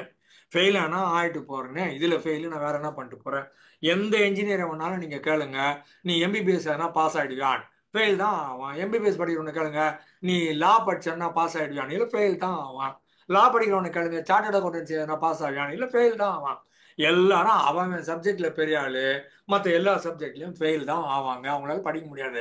அவங்கவுங்களுக்கு விதிக்கப்பட்டது, அவங்கவுங்களுக்கு கொடுக்கப்பட்டது, அவங்கவுங்க ஏற்றுக்கொண்டது, அவங்கவுங்களுக்கு கிடைக்கப்பட்டது அப்படின்னு சொன்னீங்க. ஏதோ ஒரு சப்ஜெக்ட், அந்த ஒரு சப்ஜெக்ட் வச்சு ஜல்லி அடிச்சிடலாம். மிச்சம் எல்லாத்தையும் இதுல கிடைக்கிற சம்பளத்தை வச்சு எல்லாத்தையும் வாங்கிக்கலாம், எல்லாத்தையும் பயன்படுத்திக்கலாம். எல்லாத்தையும் நானே படிக்கணும் அப்படின்னு அர்த்தம் இல்லை. புரியுதா? அதனால ஒரு கேர்ள் நோ சொன்னா சொல்லிட்டு போறா. ஊர்ல எவ்வளவு கேர்ள் இருக்கிறாங்க? சென்னை பாப்புலேஷன் கிட்டத்தட்ட 1 கோடின்னாங்க. 50 லட்சம் பெண்கள் இருப்பாங்க. எப்படி இன்னொரு பொண்ணு கிடைக்கும், இன்னொரு பையன் கிடைக்கும்? தமிழ்நாட்டுல 8 கோடி மக்கள் இருக்கிறாங்க, 4 கோடி பெண்கள் இருக்கிறாங்க, 4 கோடி ஆண்கள் இருக்கிறாங்க. எப்படி இன்னொரு பொண்ணு கிடைக்கும், எப்படி ஒரு பையன் கிடைக்கும்? உலகத்துல இந்தியாவில் 140 கோடி, 70 உலகத்துல 400 கோடி, 400 கோடி, 400 கோடியில உங்களுக்கு இன்னொரு பொண்ணு கிடைக்காதா, இல்லை இன்னொரு பையன் கிடைக்காதா? இது என்ன பைத்தியகாரத்தனமா? ஒரு ஆள் ரிஜெக்ட் பண்ணா ரிஜெக்ட் பண்ணிட்டு போறானே. என்கிட்ட இது கவுன்சிலிங் வந்து ஒரு பொண்ணு சொன்னா, அட்டம்ப்டட் சூசைடு. அப்போலோல I was doing training program 25 years back. ஒரு 300 டாக்டர், 300 நர்ஸு, ஒரு 100 டெக்னீஷியன், ஒரு 700 பேருக்கு ஒரு காலகட்டத்தில் நான் பாட்டுக்கு ரெகுலராக அப்போலோ ஹாஸ்பிட்டல் ட்ரைனிங் ப்ரோக்ராம் பண்ணிட்டு இருந்தேன். உள்ள நுழைஞ்சாலே அத்தனை பேரும் டாக்டர் சார்னு கூப்பிடுவாங்க, குட் மார்னிங் டாக்டர் சொல்லுவாங்க. அப்போ அந்த அட்டம்ப்டட் சூசைட் கேர்ளை காப்பாத்திட்டு அப்ப சொன்னாங்க இந்த மாதிரி ஒன்று பொண்ணு இருக்குது, அதை நாங்க காப்பாத்திட்டோம், கவுன்சிலிங் கொடுங்கன்னு எங்கிட்ட அனுப்புனாங்க. சரி நீங்க வந்தது கேட்டேன், ஏம்மா பண்ணேன்னு கேட்டேன். அவ சொன்னா நான் ஒருத்தனை லவ் பண்ணேன், அவன் விட்டான், அப்புறம் ரொம்ப டிஜெக்டடா இருந்தேன். அதுக்கப்புறமா ரொம்ப நாள் கம்முன்னு இருந்தேன், ஒரு 5 வருஷம். அப்புறமா இன்னொருத்தன் ஆபீஸர் புதுசா வந்து சேர்ந்தான், அவன் நல்லா பேசினான். அப்புறம் அவன் கூட மூவ் பண்ணிட்டு இருந்தேன். அவன் கல்யாணம் கட்டிக்கிறேன்னு சொன்னா, அப்ப அவனும் டீல்ல விட்டான். அதுக்கப்புறமா பார்த்தேன் இது ஒர்க் அவுட் ஆகாது, நமக்கும் காதலுக்கு சம்மந்தமே இல்லை, நம்ம வாழ தகுதி இல்லாத ஆளு, எல்லாரும் நம்மளை ரிஜெக்ட் பண்ணிட்டாங்க அப்படின்னுட்டு நான் அட்டம் பண்ணேன் அப்படின்னு வச்சோம். எல்லாம் நடந்த உண்மை நிகழ்ச்சி. புரியுதா? அப்ப நான் கேட்டேன், ஏம்மா உலகத்துல எவ்வளவு ஆம்பளைங்க இருக்கிறானுங்க, 2 பேர் உன்னை நோன்னு சொன்னான். 2 பேரும் இன்டென்ஷனலாவே ஏமாத்தினானுங்க, துரோகிங்க, அயோக்கிய ராஸ்கல்ஸ். ரைட்டு, புரியுது. நீ என்ன பண்ணலாம்னா ரேஷனல் திங்கிங்ல நாங்க என்ன சொல்றோம்னா, 2 பேரும் உன்னை ஏமாத்தினால கத்தியத்தும் போய் அந்த 2 பேரையும் குத்து. அது வந்து ரேஷனல் திங்கிங்ல வருது, லீகல் ஆக்ட்ல வரல. லீகலா காரையும் கத்தியால் குத்தக்கூடாது, கொல்லக்கூடாதுக்குது தனி கதை. ஆனா நீ என்ன ஃபீல் பண்ற, 2 ஆம்பளை உன்னை ஏமாத்தினானுங்க, உனக்கு தாங்க முடியாத கோவம் வருது. ரேஷனல் திங்கிங்ல கத்தி எடுத்து போய் குத்து, இல்லைன்னா போய் ஏண்டான்னு கேளு, நாக்கு பிடிக்கிற மாதிரி ஒரு 4 கேள்வி கேளு. நீ ஏமா சாவணும், அவனுங்க தானே அயோக்கியனுங்க, நீ வந்து விக்டிம், நீ அவங்களால ஏமாற்றப்பட்ட ஆளு, நீ எதுக்கு சாவணும்? சாவணும்னா அவன் தான் சாவணும், அவன் பண்ணது தப்பு. அதனால அவனுக்கு ஒரு விஷயம் இருக்குல்ல, பண்ண தப்புக்கான பலன் அப்படின்னு சொன்னீங்கன்னா அந்த கர்மா தீருங்க ஒன்று வச்சுக்கிறோம்ல, வாட் கோஸ் அரவுண்ட் கம்ஸ் அரவுண்டும்பாங்க. எது போச்சோ அது வரும், எது விதைச்சிங்களோ அது வரும்னு. அந்த மாதிரி பாக்குற போது அவன் தப்பு பண்ணவன் இன்னொரு இடத்துல அடி வாங்குவான். ஆட்டோ டிரைவர் உங்களை கட் பண்ணி போனான்னா நீங்க ஒன்றும் பண்ண வேணாம், இதே மாதிரி அவன் இன்னும் 4 பேரை கட் பண்ணுவான், எங்கேயோ ஒரு இடத்துல அடி வாங்கிட்டு போவான். அது மாதிரி பாக்குற போது காசு அண்ட் எஃபெக்ட்ல இன்னொரு இடத்துல அவன் எங்கன்னா அடி வாங்குறான். நீ ஏம்மா சாகணும்னு கேட்டேன். அது ரேஷனல் பிலீஃப். இது நான் இந்த சப்ஜெக்ட்ல இருந்து எடுக்கல, ஆனா நான் வாழ்க்கையில் சந்தித்த ஒரு பெண் இது, அதுக்காக சொல்ல வர்றேன். அதனால learn to live with some uncertainty. எல்லாமும் நிச்சயமாக உறுதியாக கேரண்டீடா உலகத்துல ஒண்ணுமே கிடையாது. எல்லாமே அன்சர்டன்டில ஓடுது. அன்சர்டன்டி தான் மேக்ஸ் லைஃப் இன்ட்ரெஸ்டிங். என்ன ஆகும்னு தெரியாது. புரியுதா? ஏதோ ஒரு கேம் விளையாடுனீங்க, யார் வின் பண்ணுவாங்கன்னு தெரியாது. ஏற்கனவே தெரிஞ்சிச்சுன்னா ஒரு பேர் பார்க்க மாட்டான்ல. அது ஃபுட்பாலா இருந்தா என்ன, டென்னிஸா இருந்தா என்ன, கிரிக்கெட்டா இருந்தா என்ன, நமக்கு தெரியாது. யார் வெற்றி பெறுவார்கள் தெரியல, யார் வின் பண்ணுவாங்கன்னு தெரியல, என்ன நடக்கும் அதுதான் சுவாரஸ்யம், அதுதான் இன்ட்ரெஸ்ட், அதுதான் சாம், அதுதான் அட்ராக்ஷன். அதை விட்டுவிட்டு எல்லாம் எங்களுக்கு தெரிஞ்சே ஆகணும், நாங்க நினைச்ச மாதிரியே நடந்தே ஆகணும், அந்த இடம் you had a problem there. சரியா? அதுக்கப்புறமா இதுல கட்டாஸ்ட்ரோஃபைசிங்ல என்ன ஆகுது, இந்த மாதிரி டிசாஸ்டர்ஸ் திங்கிங்ல மிக மோசமாக சிந்திப்பதன் காரணமாக, மிக மோசமாக நாங்க கற்பனை வளம் நல்லா இருக்குதுங்கிறதுனால நாங்க எவ்வளவு கோளாறா ஆக முடியுங்கிறத கற்பனை பண்ணி ஆக்குறோங்கிறதுனால எனக்கு டென்ஷன், ஸ்ட்ரெஸ், பதற்றம், மன அழுத்தம், மன இறுக்கம், ஆங்ஸைட்டி, டிப்ரெஷன், என்ன இதெல்லாம் வருது. என்னுடைய தன்னம்பிக்கை அப்படிங்கிறது காணாம போயிடுது. அப்ப என்ன பண்ணலாம்? அப்ப அதுக்கு வந்து ரியாலிட்டி டெஸ்டிங்னு ஒண்ணு இருக்குது. நீ சொல்வது நிஜமாவே உண்மைதானா? இது எத்தனை பேர் வாழ்க்கையில இந்த மாதிரி நடந்திருக்குது? இதை தவிர வேற ஆல்டர்னேட்டிவே கிடையாதா? உனக்கு வேறு விதமான சிந்தனை வராதா? மாற்று வழிகளே கிடையாதா? மாற்று உபாயம், டெக்னிக்கு, உத்தின்னு சொல்லுவோம் இல்லையா, அந்த மாதிரி ஒரு ஸ்ட்ராட்டஜி, டெக்னிக் அந்த மாதிரி எதுவுமே கிடையாதா? Are you stuck? Are you useless? Can you not think? Can you not use your intellect? Can you not come from your earlier past experiences which were positive for you, which got you very many good things in your life? நீங்க ஏற்கனவே நல்ல முடிவுகள் எடுத்திருக்கிறீங்க, நல்ல பலன்களை அனுபவித்தும் இருக்கிறீர்கள். அதையெல்லாம் கண்டுபிடிச்சு அதை ரீக்ரியேட் பண்றது எப்படின்னு பாருங்க. ரியாலிட்டி டெஸ்டிங்னு பேரு. நிஜமாவே இப்படித்தான் நடந்ததா? எல்லாமும் ஃபெயிலா? நீங்க வின் பண்ணவே இல்லையா? எங்கேயுமே வின் பண்ணலையா? அந்தந்த இடத்துல வின் பண்ணா அதை திருப்பி மாடல் பண்ணி, அதை காப்பி பண்ணி, மிமிக் பண்ணி அதே மாதிரி நடந்துகிட்டா திருப்பி வந்துடுது. இல்லைன்னா வின் பண்ண ஆள் யாருன்னு ரோல் மாடல் பாருங்க. அந்த ரோல் மாடலை பார்த்து அவன் எப்படி வின் பண்ணானோ அதை பிடிச்சி காப்பி பண்ணி, மாடல் பண்ணி, ரோல் மாடலை வச்சுட்டு மிமிக் பண்ணி எக்ஸாக்டா அவன் என்ன பண்ணானோ அதையும் பண்ணீங்கன்னா வின் பண்ணிட்டு போறோம். புரியுதா? அதனால இது வந்து ரியாலிட்டி டெஸ்டிங்னு சொல்லுவோம். அப்புறம் டெவலப் டாலரன்ஸ் ஃபார் டிஸ்கம்ஃபர்ட். கொஞ்சம் கஷ்டமா இருக்கும், வாழ்க்கையில எல்லாமும் கஷ்டமா தான் இருக்கும். ஒரு சர்ஜரின்னு ஒன்று நடந்ததுன்னா அதுக்கப்புறமா நீங்க நல்லா ஆயிடுவீங்க. அந்த சர்ஜரி ப்ராசஸ் டிஸ்கம்ஃபர்ட் போய்த்தான் ஆகணும். ஏதோ ஒரு இடத்துல பணம் போச்சு, தொலைஞ்சு போச்சு, இந்த மாச சம்பளம் போச்சு, ரைட்டு, இந்த மாச சம்பளம் போச்சு, எப்படியோ ஒரு மாதிரியா அட்ஜஸ்ட் பண்ணி பேர் மினிமம் சர்வைவல் சொல்லுவோம்ல, அது மாதிரி ஓட்டி அடுத்த மாசம் பார்த்துக்கலாம், ஒரு மாசத்துக்கு கஷ்டப்படுறோம் அப்படின்னு சொல்லணும். இது ஏன் ஏஜ் குரூப்ல இருக்கிற பலருக்கும் தெரிஞ்சிருக்கக்கூடிய வாய்ப்பு இருக்குது. ஒரு ஜாமெட்ரி பாக்ஸை தொலைச்சிட்டோம் நாம பள்ளிக்கூடத்துல. ஜாமெட்ரி பாக்ஸ் அந்த காலத்துல 2 ரூபாய் 3 ரூபாய். அப்பாவை போய் கேட்குறோம், அப்பா தொலைச்சிட்டேன்ப்பா அதனால ஒரு 2 ரூபாய் கொடுத்தீங்கன்னா நான் இன்னொரு ஜாமெட்ரி பாக்ஸ் வாங்கிக்கிறேன், இல்லை நோட் வாங்குறேன், புக் வாங்குறேன், ஏதோ ஒன்று தொலைச்சுன்னு கேட்டா அப்பா தெளிவா சொல்லுவாங்க, 1ஆம் தேதி சம்பளம் அது வரைக்கும் கம்முன்னு கடை, வந்து கேளு கொடுக்குறேன். 1ஆம் தேதி அப்பா சம்பளம் வாங்கினதுக்கு அப்புறம் அப்பா நைஸா போய் 2 ரூபாய் கொடுங்க ஜாமெட்ரி பாக்ஸ் வாங்குறேன், 8 அணா கொடுங்க ஒரு நோட் புக் வாங்குறேன் அப்படின்னு கேட்ட காலங்கள் உண்டு. அப்போ அது யூ கோ த்ரூ டிஸ்கம்ஃபர்ட். குறுக்குல நோட் இல்லை, குறுக்குல ஜாமெட்ரி பாக்ஸ் இல்லை, டீச்சர் அடிப்பா திட்டுவா, பசங்க கையில மேனேஜ் பண்ணி இவங்கள ஒரு பீஸ் அவங்கள ஒரு பீஸ் அவங்கள ஒரு பீஸ் வாங்கி நம்ம ஒரு மாதிரி அசம்பிள் பண்ணி அதை வச்சு அட்ஜஸ்ட் பண்ணி வண்டி ஓட்டத்தான் தெரியணும். ஏன்னா 1ஆம் தேதிக்கு முன்னால யார் கையிலையும் காசு இருக்காது. இன்னைக்கு மாதிரி கார்டு வச்சு தேய்ச்சிட்டு வேணுங்கிறதெல்லாம் பண்ணலாம் அப்படிங்கிறதெல்லாம் அன்னைக்கு கிடையவே கிடையாது. புரியுதா? அதனால இதெல்லாம் வந்து கட்டாஸ்ட்ரோஃபைசிங்ல இருந்து வெளியில வாங்க ரேஷனல் திங்கிங்கோடன்னு சொல்றாரு ஒண்ணு. இன்னொரு வேர்டு, ஒரு சொல் இவர் கிரியேட் பண்ணது, இவர் உருவாக்கிய காயினேஜ் அப்படிம்பாங்க, இவர் உருவாக்கியது. அதுக்கு என்ன பேருன்னா அதுக்கு பேர் மஸ்டர்பேஷன். MUSTARBATION. மஸ்ட்னு ஒரு வார்த்தை இருக்குது இல்ல, கண்டிப்பாக, உறுதியாக, நிச்சயமாக, கட்டாயமாக, ஆணித்தரமாகன்னு சொல்றோம்ல, அது மஸ்ட். அந்த மஸ்ட் ஷுட் ஆட்டுன்னு இருக்குல்ல, அதை தான் இவர் என்ன பண்றாரு, அதை நீங்க பிராக்டிஸ் பண்றதை வந்து ஒரு மஸ்டர்பேஷன் அப்படின்னுட்டு மாஸ்டர்பேஷனை கிண்டல் பண்ணி மஸ்டர்பேஷன் பேர் வைக்கிறாரு. ஏன்னா he coined it. Irrational belief that one must do things in a particular way or a certain way, and the others must behave according to my norms or people's norms. ஒரு செட் கோட pattern ஒன்று வச்சுக்கிறோம், இதுதான் மக்கள், இயல்பான மக்கள் இப்படித்தான் நடந்து கொள்வார்கள் நம்ம வச்சிருக்கிறோம், அது மாதிரி தான் எல்லாரும் நடந்துக்கணும். சிக்னல் ரெட் போட்டால் அத்தனை பேரும் நிறுத்திடணும், அத்தனை பேருமே 40 கிலோமீட்டர் ஸ்பீடுக்கு மேலே வண்டி சிட்டியில் ஓட்டக்கூடாது, என்ன பெரியவங்க பேச்சு எப்பவுமே தட்டக்கூடாது, மார்க்கு எப்பவுமே 80க்கு மேலே தான் வாங்கணும். இந்த மாதிரி நம்ம சர்டன் எக்ஸ்பெக்டேஷன்ஸ் வச்சிருக்கிறோம்.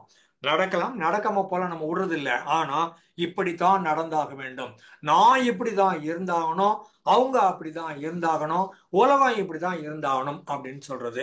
இந்த மாதிரி வர்ற போது you got into problem. It is called masturbation problem அப்படிங்கிறார் இவரு. செல்ஃப் டிமாண்டிங் பிரின்சிபிள்னா யூ மேக் அன்டியூ டிமாண்ட்ஸ். இதெல்லாம் நிறைவேற்ற முடியாதோ அந்த மாதிரி எதிர்பார்ப்பெல்லாம் நீங்கள் உங்களுக்கு நீங்களே உருவாக்கி கொள்ளுகிறீர்கள். Imposing unrealistic expectations on people around. ஃபேமிலியில் இருக்கிறவங்களோ, ஹஸ்பண்டோ, ஒய்ஃபோ, குழந்தைகளோ, அப்பா அம்மாவோ, இல்லை மற்றவங்களோ, அலுவலகத்திலேயோ, பள்ளிக்கூடத்திலேயோ, கல்லூரியிலையோ, சமுதாயத்திலேயோ, இல்லை உங்கள் social circles, lines rotary club மாதிரி இடங்கள்லையோ நீங்கள் என்ன பண்ணுறீங்க, imposing unrealistic expectations on those people. இவர் தலைவர் இப்படிதான் பண்ணணும், இவர் செக்ரட்டரி இப்படிதான் இருக்கணும், இந்த மக்கள் இப்படிதான் பேசணும், மீட்டிங்ல வேற மாதிரி பேசுறதெல்லாம் ரொம்ப தப்பு, நான் அதை ஏற்றுக்கொள்ளவே முடியாது, இது ரொம்ப ரொம்ப தப்பு, இந்த மாதிரிலாம் செய்யவே கூடாது அப்படின்னு சொல்றது. It leads to anxiety, stress, frustration and all those things. Masturbation is rigid, inflexible and making demands on you and the people around and the world also.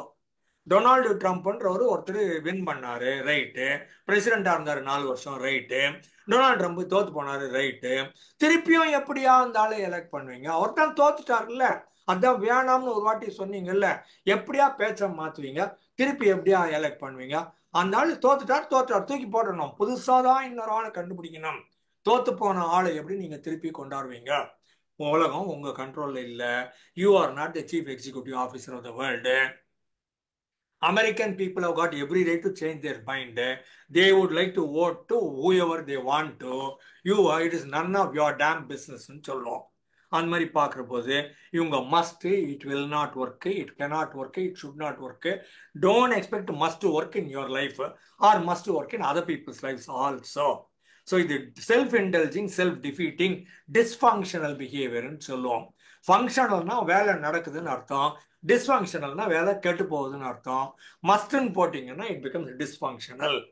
இது ஏற்கனவே ஒருத்தன் ஒழுங்கா வேலை பார்த்துன்னு இருப்பான், கிளார்க்கு, இந்த பாஸ் வந்து நான் தான் பாஸ்ன்னு காட்டணும் அவருக்கு, மேனேஜரு, அவர் என்ன பண்ணுவாரு, டே என்னடா பண்றேன், அதான் இதை மாதிரி இந்த ப்ராஜெக்ட் பண்ணிருக்கிறேன், ஒழுங்கா பண்ணு, வேகமா பண்ணுன்னா, இத்தனை நேரம் நான் ஒழுங்கா பண்ணியிருந்தேன், நீ இருக்கிறியா இல்லையான்னு கவலைப்படல, சூப்பர்விஷன் எனக்கு தேவைப்படல, எனக்கு மூலகுது, இது அசைன்மெண்ட் எந்து, ப்ராஜெக்ட் எந்து, நான் பண்ணின்னு உட்காந்துக்கிறேன், இப்போ என்ன பந்தா பண்றதுக்கு இங்க வந்து நின்று நான் பண்ற வேலையை பார்த்து பண்ணுடான்னு சொல்றது, பண்ண முடியாது, என்னயா பண்ணுவேன் வா அப்படிமா. அவன் அமைதியா இருந்தீங்கன்னா சாயங்காலம் முடிச்சு கையில கொடுத்துருப்பான், அவனையும் 4 பாராட்டி மேல கொண்டு போய் கொடுத்து மேலேயும் 2 பாராட்டு வாங்கி வந்துருக்கிறத விட்டுட்டு இவனை பிடிச்சி வெறுப்பேத்தி, இவங்க எல்லாம் நான் உன் மேனேஜர், நீ என் கிளார்க்கு, நீ என் subordinate, you are reporting to me, I am your higher authority, I am the one who is writing your confidential report, I can spoil your career also அவ்வளவு பந்தாவும் பண்ணீங்கன்னா ஒரு வேலையும் you need not be you if you can be a friend of the person who reports you, then automatically things will get done. நீங்கள் அவர்கள் மீது அன்பு செலுத்தினீர்களானால், அக்கறை செலுத்தினீர்களானால், அவங்க சூப்பர்விஷனே தேவைப்படாத உங்களுக்கு வேலை செய்வாங்க. Best management is relationship building மேனேஜ்மெண்ட்னு சொல்லுவோம். ரிசல்ட் ஓரியன்ட் மேனேஜ்மெண்ட் அல்ல, ரிலேஷன்ஷிப் பில்டிங் மேனேஜ்மெண்ட். ரிலேஷன்ஷிப் நல்லா இருந்ததுன்னா அவன் ஆட்டோமேட்டிக்காக வேலை செய்ய போகிறான். அவன் நல்லா வேலை செஞ்சான், அவன் ஆஃபீஸ் நல்லா இருக்க போகுது. ஸோ ரிஜிடிட்டியை விட்டுட்டு, அன்ரியலிஸ்டிக் எக்ஸ்பெக்டேஷன்ஸை விட்டுட்டு, உங்க இமோஷனல் செல்ஃப் டிஃபீட்டிங் ஏரியாவை விட்டுட்டு வெளியில வாங்க. அப்போ நல்லா இருக்கும். இந்த மஸ்டர்பேஷன் வேண்டாம். அதுக்கப்புறமா சில கேள்விகள்லாம் இருக்குது. Should you always win? Can you not take a failing? Is it okay that you are the way you are and you need not have to change to any circumstances or any people around? நீங்கள் நீங்களாகவே இருக்கலாம். ஆளுக்கு வேணுங்கிற மாதிரி எல்லாத்தையும் மாற்றணுங்கிற தேவையில்லாமல் இயல்பாகவே நீங்கள் நீங்களாகவே இருக்கலாம்.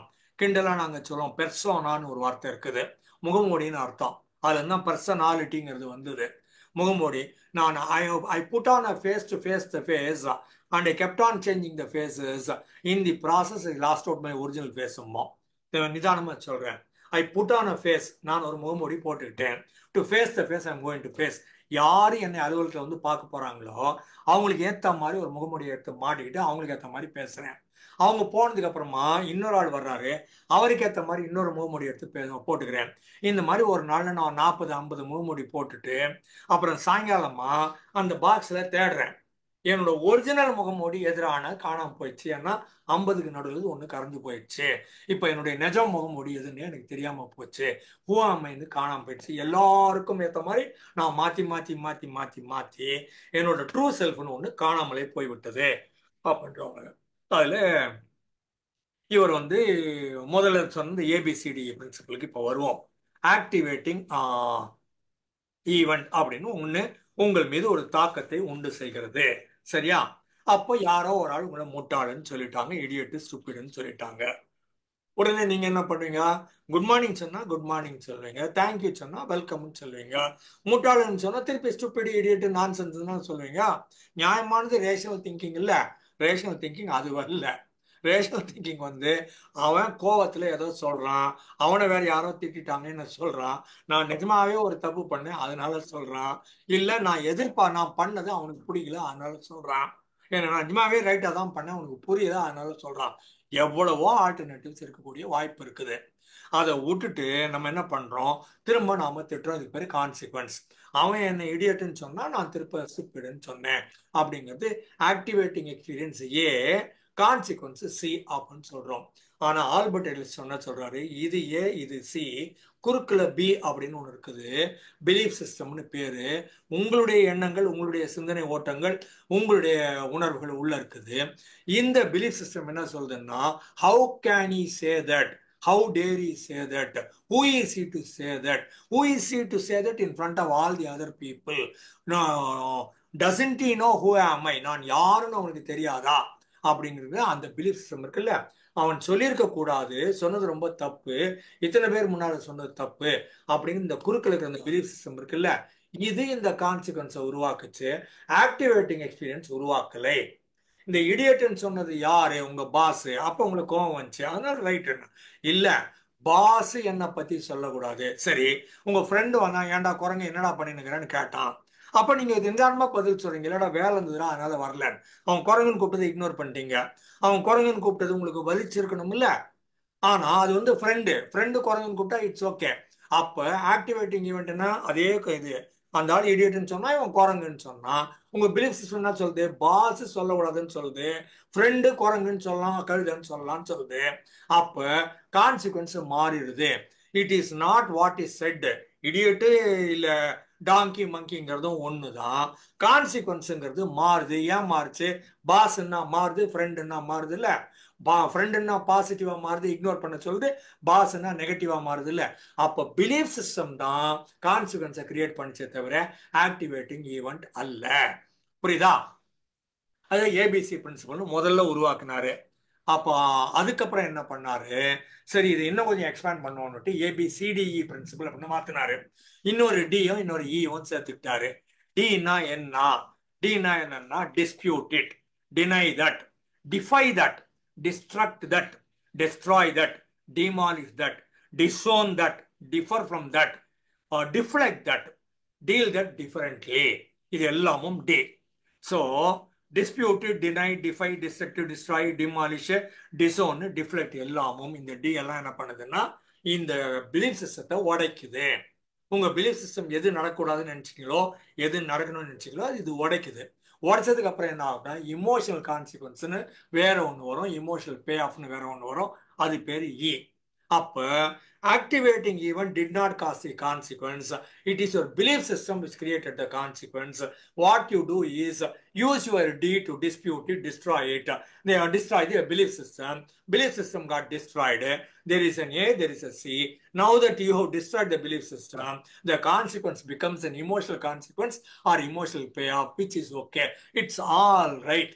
பரவாயில்ல, போன போது கொட்டி போச்சு கொட்டி போச்சு, தரையை தொடச்சா முடிஞ்சு, இன்னொரு பால் பாக்கெட் வாங்கிக்கிறோம் அந்த மாதிரி.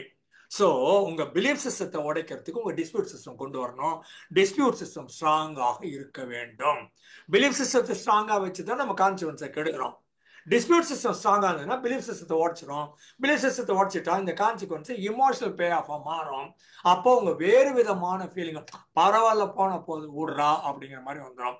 இதை மாத்தி காமிக்கிறவா நாளைக்கு அப்படிங்கிற தன்னம்பிக்கையும் வரும். சரி போனா போகுது அப்படிங்கிற எண்ணமும் வரும்.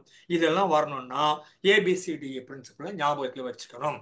எப்பெல்லாம் உங்களுக்கு கோபம் வருதோ உடனே எதிரில் இருக்கிற ஆளு நடந்த சம்பவம் அப்படின்னு பார்க்காம உங்க பிலீஃப் சிஸ்டம் உள்ளுக்குள்ள என்ன சொல்லுது, இந்த ஆளு செய்யக்கூடாது, இந்த மாதிரி நடக்கூடாது. சரி இப்ப அதை உடைக்கிறது எப்படி, அதை அடிப்பது எப்படி அப்படின்னு ஒரு டியை கொண்டாந்து உள்ள போட்டு பியை போட்டு அடிச்சிங்கன்னா பி இஸ் நாட் தேர். அதுக்கப்புறமா சி வந்து இ ஆக மாறுகிறது. அப்ப இது ஏபிசிடி பிரின்சிபல்னு பேரு. இந்த பிரின்சிபலை கொண்டு வந்துட்டீங்கன்னா உங்க வாழ்க்கை வேறு விதமாக மாறும். எல்லா இடத்துலையுமே ஏபிசிடி பிரின்சிபலை ஒர்க் பண்ண முடியும். எல்லா இடத்துலையுமே நீங்க ரேஷனலா கேள்வி கேட்கணும். எது நடந்தாலும் யார் எதை சொன்னாலும், இன்னைக்கு செவ்வாய்க்கிழமை இப்படிதாங்க, வெள்ளிக்கிழமை சாயங்காலம் நாங்க யாருக்கும் காசு கொடுக்க மாட்டோம், நிலைப்படிக்கு இந்த பக்கம் இருந்து அந்த பக்கம் இருக்கிறவங்களுக்கு காசு கொடுக்க மாட்டோம், இந்த கருப்பு கலர்ல போன ஒண்ணு குறுக்கல போச்சுன்னா நான் பண்ற வேலையெல்லாம் கெட்டு போயிடும், இது நல்ல சகுனமே இல்லை அப்படிலாம் சொல்றோம்ல, அவ்வளவும் தப்பு. இந்த பூனையை பத்தி நான் சொல்லியிருப்பேன், திரும்ப இன்னொரு வாட்டி ரெக்கார்டுக்காக பதிவு பண்ணுவதற்காக சொல்றேன். கருப்பு பூனை நீங்க போற போது உங்கள் சாலையில் குறுக்க போனா என்ன அர்த்தம்னு கேட்டீங்கன்னா, பூனை முக்கியமான வேலையா போற போது நீங்க குறுக்கல போய் அந்த முக்கியமான வேலையை நீங்க நாசம் பண்ணிட்டீங்க, நீங்க மோசமான ஆள் அப்படிங்கிறது தான் சரியான பதிலாக இருக்கணும். இது என்னுடைய பார்வையை. கருப்பு பூனை உங்கள் பாதையில் குறுக்கே போனால் கருப்பு பூனையின் பாதையில் நீங்கள் குறுக்கே போய் கருப்பு பூனையின் வேலையை நீங்கள் கெடுத்து விட்டீர்கள். இப்போ இது உங்களால ஒத்துக்க முடியும்னா அதையும் நான் ஒத்துக்கிறேன். இதை உங்களால ஒத்துக்க முடியாது இரேஷனல் சொன்னீங்கன்னா அதுவும் இரேஷனல். இந்த மாதிரி எத்தனை இடம் வச்சிருக்கிறோம், எவ்வளவு இடத்துல சடங்கு சம்பிரதாயம் அப்படின்னு சொல்லி பெரியவங்க சொன்னாங்கன்னு சொல்லி முன்னோர்கள் எல்லாம் முட்டாள்கள் இல்லைன்னு சொல்லி ஏராளமான, அது வேதத்துல சொல்லிக்குது, உபநிஷத்துல சொல்லிக்குது, ஆகமத்துல சொல்லிக்குது, அங்க சொல்லிக்குது, இங்க சொல்லி இருக்குது, அதெல்லாம் நாம கேள்வியை கேட்கக்கூடாது அப்படியே எடுத்துக்கோ. இவனால திருப்ப கேள்வி கேட்கிறாரு.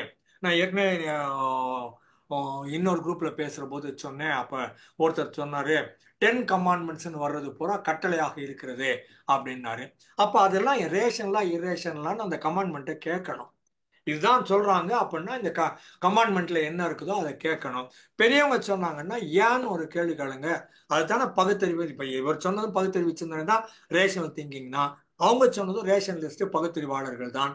பெரியார் என்ன சொல்றாரு, நான் சொன்னதெல்லாம் அப்படியே பொட்டப்பாடன்னு வாங்காதடா, மனப்பாடம் பண்ணாதடா, அப்படியே பண்ணாதடா, திருப்பி என்ன கேள்வி கேளு, உனக்கு புரியுற வரைக்கும் என்ன கேள்வி கேளு, விடாத, உனக்கு புரிஞ்சுக்கிற மாதிரி சொல்ல வேண்டியது என்னுடைய பொறுப்பு அப்படின்னு சொல்றாரு.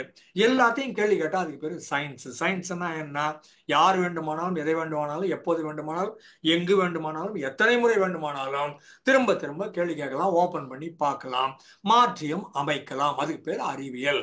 அறிவியல்னா அது என்று வேண்டுமானாலும் கேள்வி கொடுவாங்க. நீங்க 100 வருஷம் கழிச்சு கூட அதை கேள்வி கேட்கலாம் ஓபன் பண்ணி. 100 வருஷமா பண்ணினுக்கிறோம் இல்ல, 100 வருஷமா ஏன் பண்ணணும்?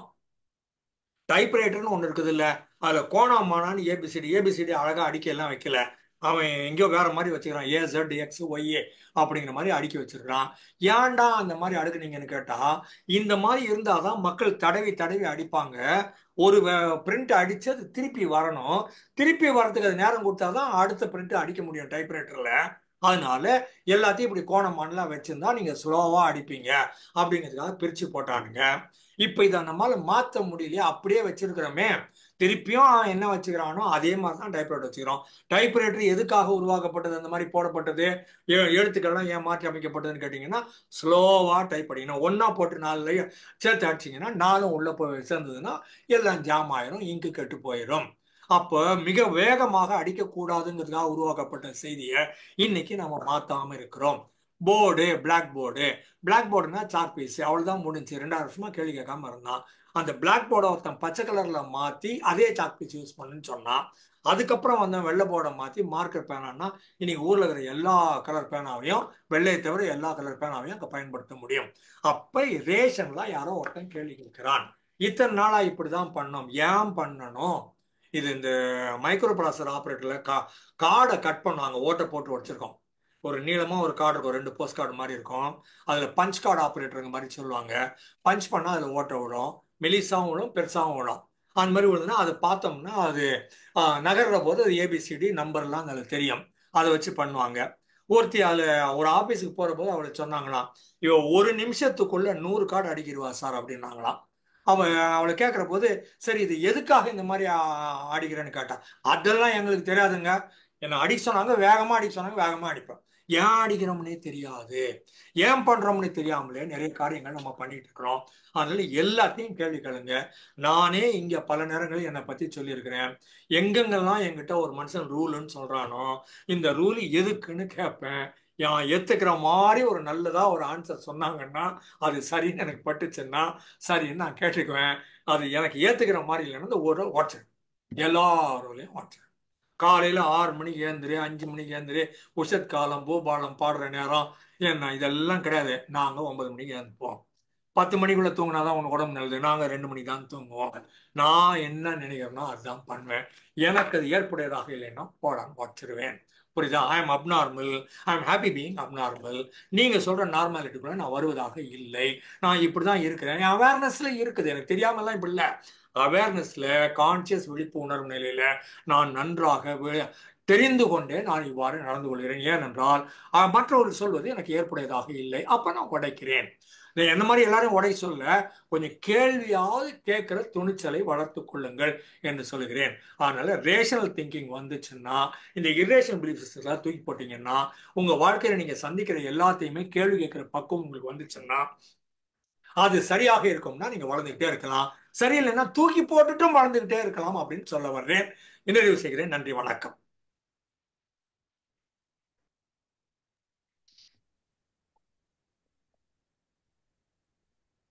கிளாப் பண்ணலாம்.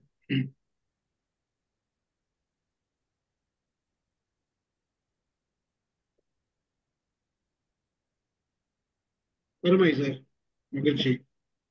சுகன்யா லேட்டா கிளாப் பண்றீங்களா? சிம்பிள்லாம் போடுறாங்க. சரிம்மா சார், பேசுங்க, வாங்க. சார் பேசுறது சார் ஃபண்டாஸ்டிக்கா பேசிட்டார் சார். நிறைய நிறைய நம்ம மக்களை பத்தி யோசனை பண்ண வச்சுட்டாரு. இவர் சொல்ற அவ்வளவு இரேஷனல் திங்கிங்க நமக்கு ஜனங்கிட்ட நாளுக்கு நாள் அதிகமாயிட்டு இருக்குன்னு நான் நினைக்கிறேன்.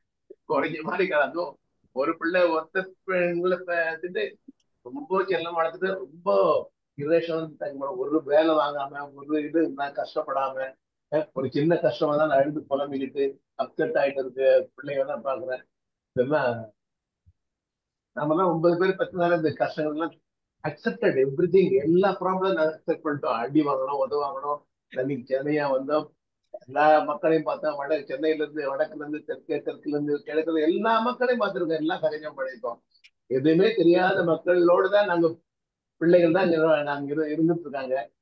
அவங்க நினைச்சா எனக்கு பரிதாபப்படுறதா இல்ல, அவங்களுக்கு ஆலோசனை சொல்ல கூட முடியல சார். பிள்ளைகளுக்கு ஒரு ஆலோசனை கூட சொல்ல முடியல சார், எதுவுமே சொல்ல முடியல சார்.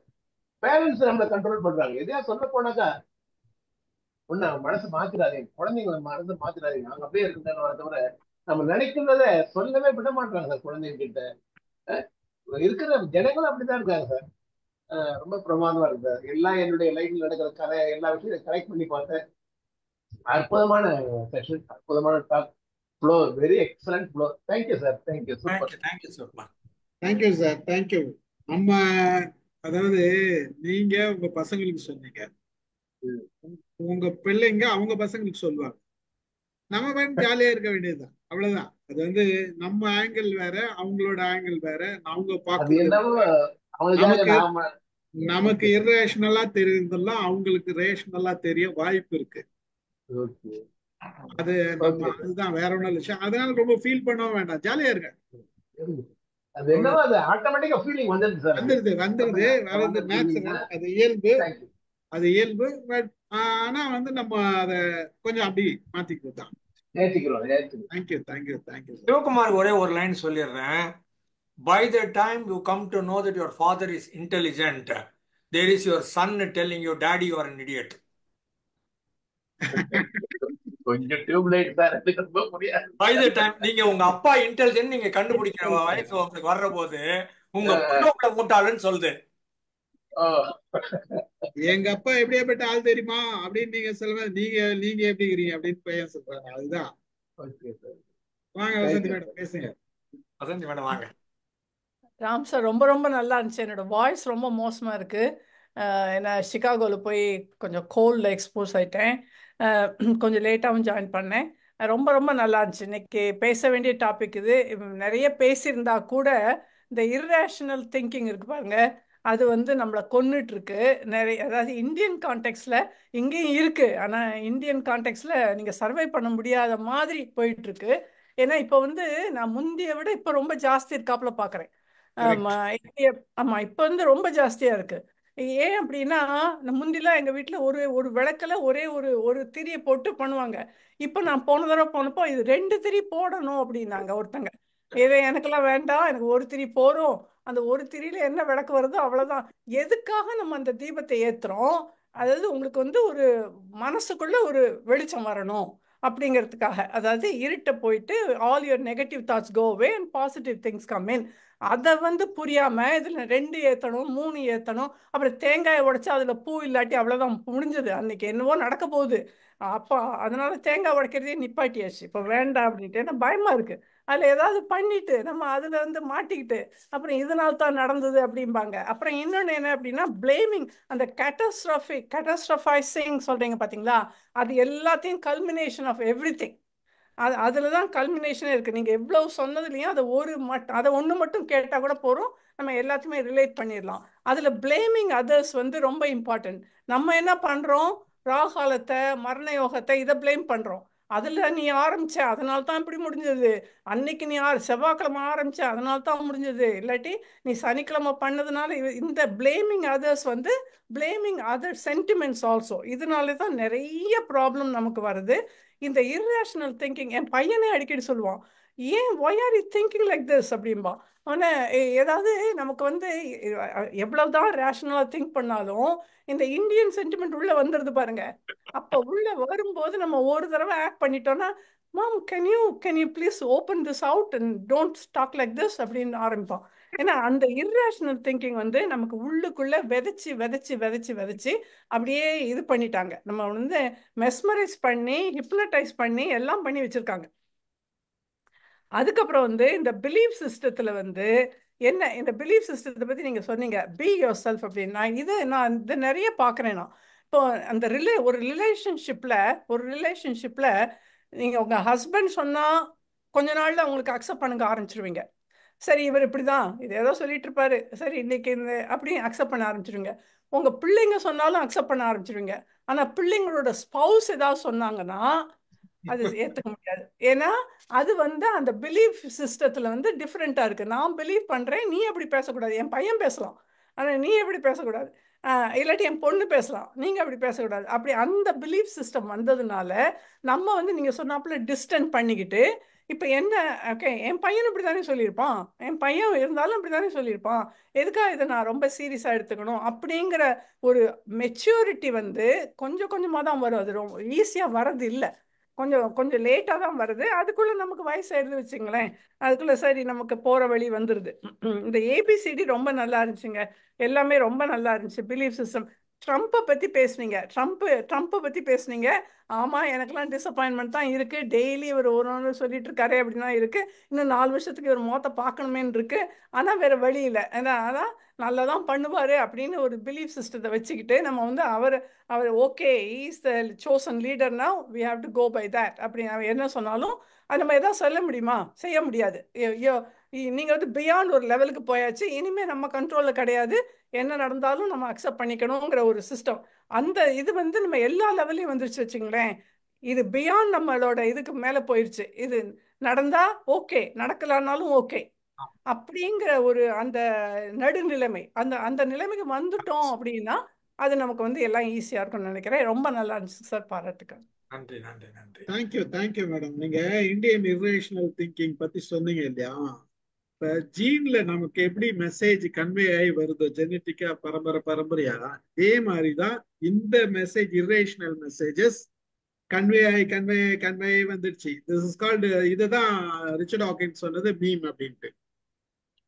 இந்த மீம் அப்படின்ற வேர்ட் காயின் இந்த மெசேஜ் தான். ஸோ ஆஸ் இட் இஸ் நமக்கு எப்படி ஜெனட்டிக்கா எவ்வளவு மெசேஜ் உள்ள வந்திருக்கோ அதை ஈக்குவலாவே ஜெனரேஷனா இந்த மாதிரி இரேஷனல் மெசேஜஸ் கடத்தப்பட்டாங்க. இப்போ அது ஊறி இருக்கு, நல்லா ஊறி இருக்கு. அவ்வளவு சீக்கிரம் நம்ம ஆளுங்க விட்டுட்டு வெளியில வர்றதுன்றது சாதாரண விஷயம் கிடையாது. அதை மாத்தி யோசிக்கிறதுன்றது கூட அதுக்கே இவங்க பயப்படுறாங்க. ஆமா, அங்கதான் பிரச்சனை. மாத்தி யோசிக்கிறதுன்றதுக்கே பயப்படுறாங்க. அதுல பர்டிகுலரா என்ன விஷயம்னா, மேல் வந்து கொஞ்சம் சொன்னா கூட பெரும்பாலான லேடிஸ் வந்து இல்ல நாங்க சொல்றதுதான் கரெக்ட் அப்படின்னு இவங்களுக்கு இருக்கிற பிலீஃப, நான் இரேஷனல் பிலீஃப வந்து ரொம்ப ஸ்ட்ராங்கா அதுல இன்னும் கொஞ்சம் எண்ணெய் ஊத்துறதுக்கு இன்னொரு 4 பேர் கூட சேர்த்துக்குவாங்க. அதுதான் அங்கதான் பிரச்சனை. இந்த சிஸ்டம் மாறணும். அடுத்த ஜெனரேஷன் சரியாயிடுச்சு சார். பரவாயில்ல மேடம். இந்தியால இருக்கிற வெளிநாட்டுல போயிட்டாங்க டோட்டலா மாறிடுறான். இங்க கொஞ்சம் மாறிடுறாங்க. ஆனா அவங்களே வந்து ஒரு ஸ்டேஜுக்கு அப்புறம் மாற விடாத பண்றதுக்கு ஒரு கும்பல் இருக்குது. ஆமா ஆமா ஆமா இருக்குது. பார்ப்போம். நம்ம எல்லாம் இந்த மாதிரி கத்தி கத்தி தான் கொஞ்சம் விதமா மாத்தணும், வேற வழி கிடையாது. சின்னதா ஒரு ஜோக் சொல்லிடுறேன். என்னால எங்க அம்மாவை தனியா சமாளிக்க முடியும், என் தங்கச்சியை தனியா சமாளிக்க முடியும். அம்மாவும் தங்கச்சியும் ஒன்னா சேர்ந்தா என்னால ஒண்ணும் பண்ண முடியாது.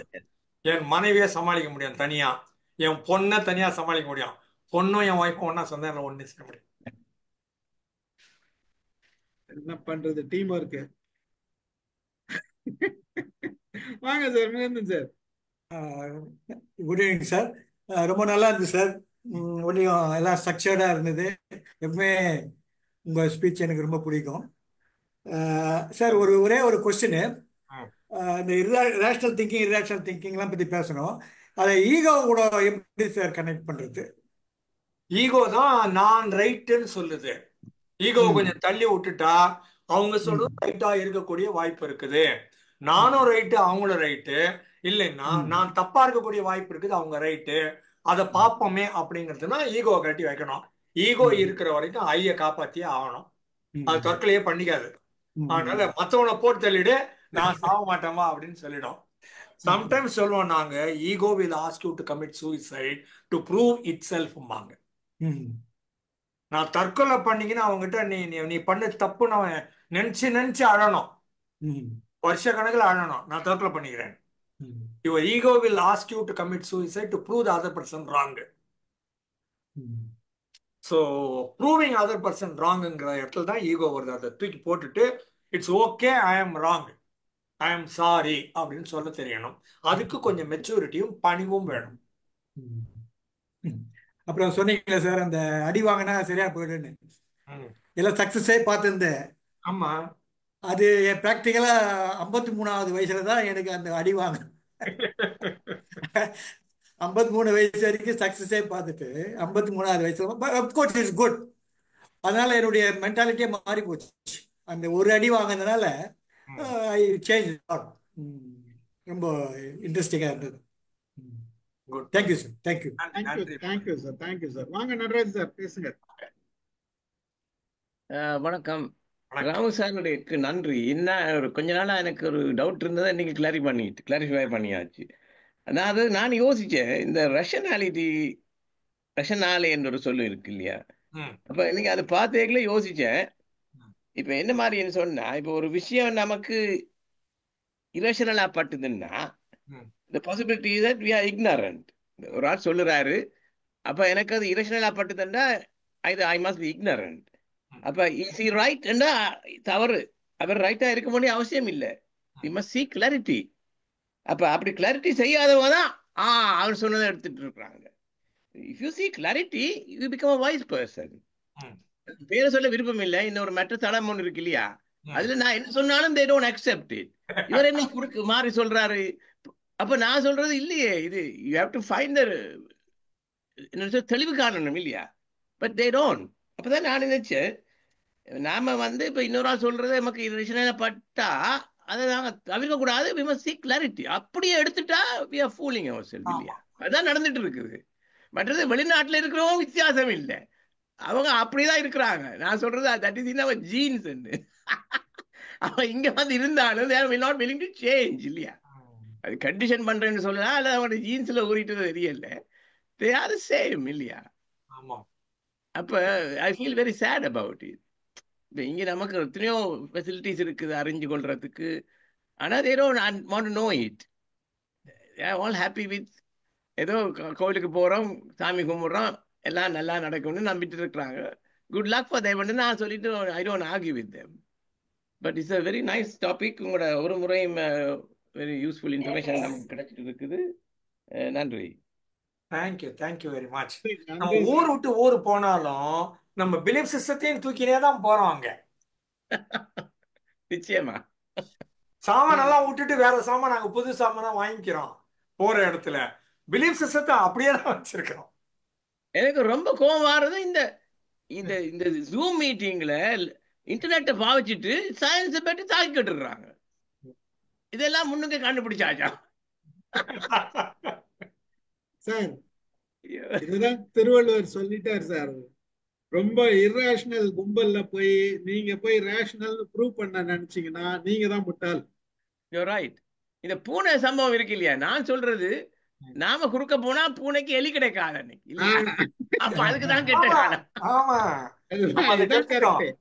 அது இதுதான் சாப்பாட்டுல கரெக்ட். மண்ணெண்ணி போட்டோம். இல்ல, மனித இதுதான் நடமாட்டமான இடத்துல எலி கரெக்ட். வராது இல்லையா? அப்ப பூனைக்கு தான் அது நஷ்டம். இனி இனி நீங்க இர்ரேஷனல் டீம்ல ரேஷனலிசம் பேசாதீங்க.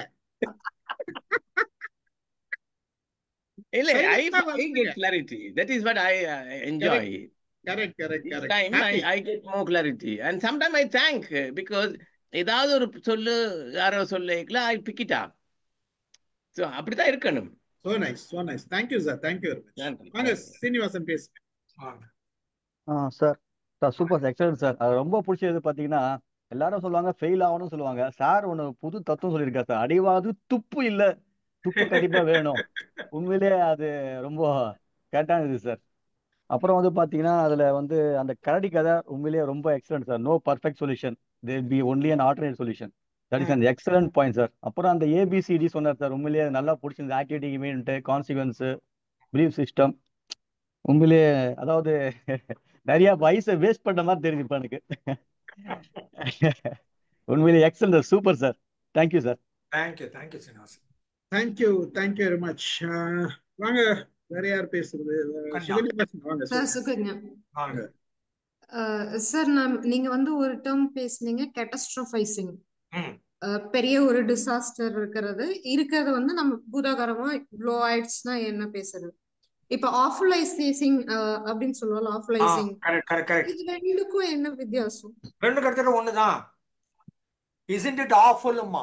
ஆசம்னா ரொம்ப அழகுன்னு அர்த்தம், ஆஃபுல்னா ரொம்ப மோசம்னு அர்த்தம். கட்டஸ்ட்ரோஃபைசிங்கும் ஆஃபுலைசிங்கும் கிட்டத்தட்ட ஒண்ணுதான். ஓகே. ஐயையோ அப்படிங்கிறோம்ல, போகுது விடு அப்படின்னோம்னா அது முடிஞ்சு.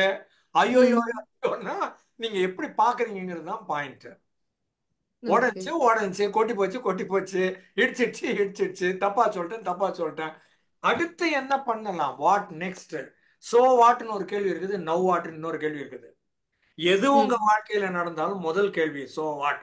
ஆமா ஆச்சு, அப்புறம் நவ் வாட், இப்போ என்ன பண்ணலாம், இந்த ரெண்டு இதை ஞாபகம் வச்சுக்கோங்க, so what and now what. Okay, that will help you change your perception. Thank you நீங்க சார்.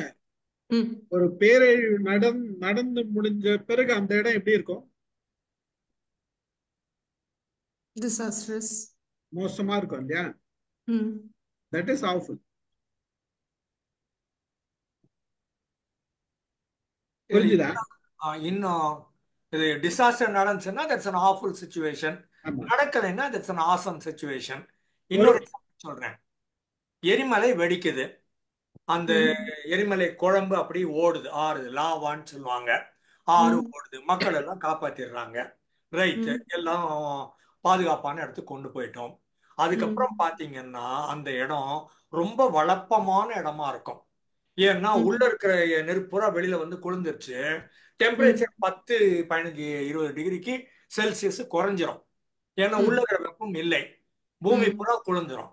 ம் அப்புறம் இதுவரைக்கும் பயன்படுத்தாத ஒரு 1 கிலோமீட்டர் 2 கிலோமீட்டர் ஆழத்துல இருந்த மண் இருக்குது பாத்தீங்களா, அந்த ம் மண்ணெல்லாம் வெளியில வந்திருக்குது. இது ம் வரைக்கும் அந்த மண்ணில் இருக்கிற ஹைட்ரஜன் நைட்ரஜன் கெமிக்கல்ஸை எந்த பிளான்ட்டும் சாப்பிடல, எந்த மனுஷனும் சாப்பிடல. ம் 100% பியோர், ஃபர்ஸ்ட் டைம் மண்ணு, முதல் தடவையா பூமிக்கு அடியில இருந்த ஒரு மண்ணு மேல வந்திருக்குது. இப்போ ம் அதுல வெண்டைக்காய் போடுங்க, கத்திரிக்காய் போடுங்க, தக்காளி போடுங்க, அரிசி போடுங்க, சரி. நார்மலா விளையிறத போல 4 பங்கு 10 பங்கு விளையும். ம் எரிமலை வெடிக்கிற போது டிசாஸ்டர், ம் வெடிச்சு முடிச்சு 6 மாசம் 1 வருஷம் கழிச்சு பாத்தீங்கன்னா அற்புதமான பூமி, விளைச்சல் தருகிற பூமி, குளுமையான பூமி. இதை உங்களால கற்பனை பண்ணி பார்க்க முடியும்னா அது வெடிக்கிறப்பவே அப்பா அடுத்த 6 மாசம் கழிச்சு நல்லா இருக்க போறோம்பான்னு நினைச்சிட்டீங்கன்னா உங்க பெர்செப்ஷன் மாறிடும். Nice example sir. Thank you. Thank you. இன்னொரு சின்ன எக்ஸாம்பிள் சொல்லிடுறேன். ஒரு ஃபேக்டரி ஒன்று நெருப்புல போச்சு, எரிஞ்சிச்சு, எல்லாரும் மக்கள் வெளில வந்துட்டாங்க. அந்த ஃபேக்டரி முதலாளி வெளியில நின்று பார்த்துக்கிட்டு இருக்காரு அது எரியறத. அப்போ கூட இருக்கிறவங்க எல்லாம் சொல்றாங்க, ஐயோ இதை பார்த்துக்கிட்டே இருந்தா உடஞ்சு போயிடுவாரு அப்படின்னுட்டு அவர் அங்கிருந்து அப்புறப்படுத்தலாம்னு கூப்பிடுறாங்க, வாயா வாயா, வானா அது போச்சு விடு, போன போது நம்ம போலாம் அப்படின்னு கூப்பிடுற போது அவர் சொன்னாராம், உடியா நான் இதை பார்க்கணும்னு, ஏன் அதை பார்க்குற, வலிக்குதா இல்லையான்னு, இல்லையா நாங்க புது கட்டணம் கட்டின்னு இருக்கிறேன் கம்னரியான்னு. ஓகே. அதுக்கு பேர் ரேஷனல் திங்கிங். உடு நாங்க புது கட்டணம் கட்டிட்டு இருக்கிறேன், ம் அதுக்கு அலாதியான ரேஷனல் திங்கிங் வேணும். அமுதா மேடம் மனசுல பேசுறீங்களா? ஸ்ட்ரென்த் இருக்கணும். ம் ஆனந்த் பேசுறீங்களா? ஆனந்த், அமுதா மேடம் 2 பேர் இருக்கீங்க, வாங்க. முடிந்தால் பேசுங்க, இல்லைன்னா பரவாயில்ல. வாங்க அண்ணா, வாங்க அண்ணா. ஆனந்த் மைக் அனுப்பிட்டு. சார் வணக்கம் sir, good evening. Good evening. Good evening. உங்க ஸ்பீச் ரொம்ப நல்லா இருக்கு சார். உங்க ஸ்பீச் நான் நிறைய ஸ்பீச் கேட்டுட்டு இருக்கேன், உண்மையிலே ரொம்ப ரொம்ப நல்லா இருக்கு. எனக்கு ஒரு சின்ன இது, நீங்க இந்த ஸ்பீச் கொடுக்கறதுக்கு முன்னாடி அந்த புக்கை ரீட் பண்றீங்களா சார்? அது எப்படி நீங்க ஷார்ட்டா ஸ்கிரிபிள் பண்ணிப்பீங்களா, பேப்பர்ல நோட் பண்ணிட்டு சொல்றீங்களா, எப்படி சொல்றீங்க எல்லாமே? இவ்வளவு நோட்ஸ் எழுதி வச்சிருக்கேன். சூப்பர் சார், வேற level effort sir, my God. இது மாதிரி நான் இவ்வளோ 500 ஃபைல் எஃபோர்ட் இருக்கல. வச்சிருக்கேன், 500 ஃபைல் வச்சிருக்கிறேன். அதான் யோசிக்கிறீங்க, எப்படி ஒரு ஷார்ட் நோட்ஸ் தான் எடுத்துப்பாங்களா, எப்படி பண்றாங்கன்னு யோசிச்சேன். உண்மையிலேயே ரொம்ப நல்லா இருக்கு சார். ஆக்சுவலா எக்ஸாம்பிள் சூப்பர் சார், நல்லா எக்ஸாம்பிள்ஸ் எல்லாம் கொடுத்தீங்க. நான் எல்லாமே என்னுடைய லைஃப்ல அதை கனெக்ட் பண்ணி பார்த்துக்கிட்டேன் சில விஷயங்கள். ரொம்ப நல்லா இருக்கு. சொல்ற மாதிரி ஒரு விஷயம் நடந்துச்சுன்னா அதை நினைச்சு இது பண்ணாம அடுத்தது என்ன, வாட் நெக்ஸ்ட்னு யோசிக்கிறது தான் புத்திசாலித்தனம். அது ரொம்ப பிடிச்சிருந்தது எனக்கு. உண்மையிலே உங்க மாதிரி ஸ்பீச் கேட்கறதுக்கு எனக்கு வந்து ரொம்ப சந்தோஷமா இருக்கு சார். உங்க ஸ்பீச் நிறைய கேட்டுட்டு இருக்கேன். ஆக்சுவலா ரீசெண்டா வந்து ஸ்லீப்பை பத்தி கேட்டேன், அப்புறம் வந்து சைக்காலஜி ஆஃப் மணி பத்தி கேட்டேன். வேற லெவல்ல இது சைக்காலஜி ஆஃப் மணி வந்து நிறைய பேர் கொடுத்துருக்காங்க யூடியூப்ல, பட் உங்களுதுல வந்து வேற லெவல் பெர்செப்ஷன் இருந்தது, நல்லாவும் இருந்தது. அப்புறம் ரொம்ப நல்லா இருக்கு sir. Thank you so much sir, super sir. Okay, all the best sir. Thank you. எது பேசினாலும் என் பர்சனல் லைஃப்ல இருந்து நான் எங்கெங்கெல்லாம் பார்த்தனோ அந்த எக்ஸாம்பிள்லாம் கொண்டு வந்து உள்ள போட்டுருவேன். அதுதான் சார் இன்ட்ரெஸ்டிங்கா இருக்கு சார். ஆக்சுவலா நீங்க புக்கை ஃபுல்லா சொன்னீங்கன்னா போர் அடிக்கும். உங்க நடுவுல உங்களுடைய லைஃப்ல நடந்த ஸ்டோரி சொல்றீங்க பாத்தீங்களா, அது ரொம்ப மனசுல பதிஞ்சிருது அப்படியே. அது நல்லா இருக்கு ஆக்சுவலா. Super sir, super sir. Thank you sir. Thank you Anand. Srinivasan வாங்க. என்ன சார் சார் சார் கிட்ட ஒரு கேள்வி சார். சார் புக்ஸ் ஏதாவது ரெக்கமெண்ட் பண்ண முடியுமா? அதில் பெஸ்ட் ஏதாவது, எல்லாத்தையும் படிக்க முடியாது ரேஷனல் திங்கிங் பற்றி. ஆல்பர்ட் ஆரிமெட்ல எலிஸ். அந்த புக் நல்ல புக்கு நான் சொன்னேன்ல. Albert Ellis. Albert rational emotive தெரப்பின்னு போட்டிங்கனாலே உங்களுக்கு புக்ஸ் கிடைக்கும். அதை ஓகே சார். தாண்டி stubbornly refuse to make your self miserable. Stubbornly. என்னை நானே கொடுமைப்படுத்திக் கொள்வதை நான் நிச்சயமாக நிறுத்தியே தீருவேன். Stubbornly refuse to make your self miserable. Okay sir. இப்போ அவைலபிள் இருக்கா சார் புக்ஸ் அது? இருக்கு இல்லை, கிடைக்குது புக் கிடைக்குது. கிடைக்குது. Okay okay sir. Thank you sir. Thank you. Thank you very much. முடிச்சுக்கலாமா சார்? வேற யாரும் இல்லைன்னா முடிச்சுக்கலாம். அவ்வளவுதான் எல்லாரும் பேசிட்டாங்க. Good good good good. நன்றி. மகிழ்ச்சி. எல்லாரும் ஒரே ஒரு விஷயம்தான், ஏபிசிடி ஞாபகம் வச்சுங்க, கொஞ்சம் அனலைஸ் பண்ணுங்க. டிஸ்பியூட் ஞாபகம், அங்கங்க டிஸ்பியூட், ஏக்கும் சிக்கும் நடுவுல பிலீஃப் இருக்குது. அந்த பிலீஃப் என்னன்னு அனலைஸ் பண்ணிட்டு அங்க டிஸ்பியூட் எடுங்க, அனலைஸ் பண்ணுங்க. You will get the good effect. அவ்வளவுதான். இதை கொஞ்சம் நம்ம வச்சுட்டோம்னா நல்லாவே வரும். உங்களோட ரேஷனல் திங்கிங்ல எங்க ப்ராப்ளம் வருதோ அந்த ப்ராப்ளம் சால்வ் பண்ணிக்கலாம். வேணும்னா இன்னொரு முறை ரெக்கார்டிங் பாருங்க, எப்போ வேணாலும் பார்த்துக்கோங்க. மகிழ்ச்சி. இன்னொரு பர்சனல் லைஃப் எக்ஸாம்பிள் ஒன்று சொல்லிடுறேன். ஏற்கனவே பல இடங்களில் சொன்னது தான். பச்சைப்பஸ் காலேஜில் பியூசி படித்தேன், பிஏ 3 வருஷம் படித்தேன், எம்ஏ 2 வருஷம், 6 வருஷம் படித்தேன். 6 வருஷமும் அந்த காலத்தில் காலேஜில் கேஷியர்கிட்ட காசு கட்டணும். எதுக்கு வேணாலும் கேஷியர்கிட்ட தான் காசு கட்டணும். 6 வருஷமும் ராவு காலத்தில் மட்டும்தான் பணத்தை கட்டுவேன். கேஷியர் கவுண்டரை மூடி வச்சிருப்பாரு. ஓப்பன் பண்ணியானா ராகு காலம் தம்பின்னுவாரு. ஒன்றும் கவலைப்படாத, கியூலெல்லாம் நாங்கள் நிற்கிறது இல்லை, இந்தா வாங்கிக்கோ அப்படின்னு கொடுத்துருக்குறேன். 6 வருஷமும் ராகு காலத்தில் பணத்தை கட்டிட்டு காலேஜில் ஃபர்ஸ்ட் ரேங்க்கும் வாங்கியிருக்கிறேன். படிக்கிறத வச்சு தான் மார்க் வருமே தவிர, நல்ல நேரத்தில் பணம் கட்டினா, சுப முகூர்த்தத்தில் பணம் கட்டினா வந்துடும், ராகு காலத்தில் பணம் கட்டா ஃபெயில் ஆகிடுங்கலாம் இல்லைங்கிறதுக்கு சாலிட் எக்ஸாம்பிள் நான் தான். நன்றி. Thank you very much. கலந்து கொண்ட அனைவருக்கும் நன்றி கூறுகிறேன். நிகழ்ச்சியை நிறைவு செய்கிறேன். Thank you sir. Thank you. Good day. பாய்.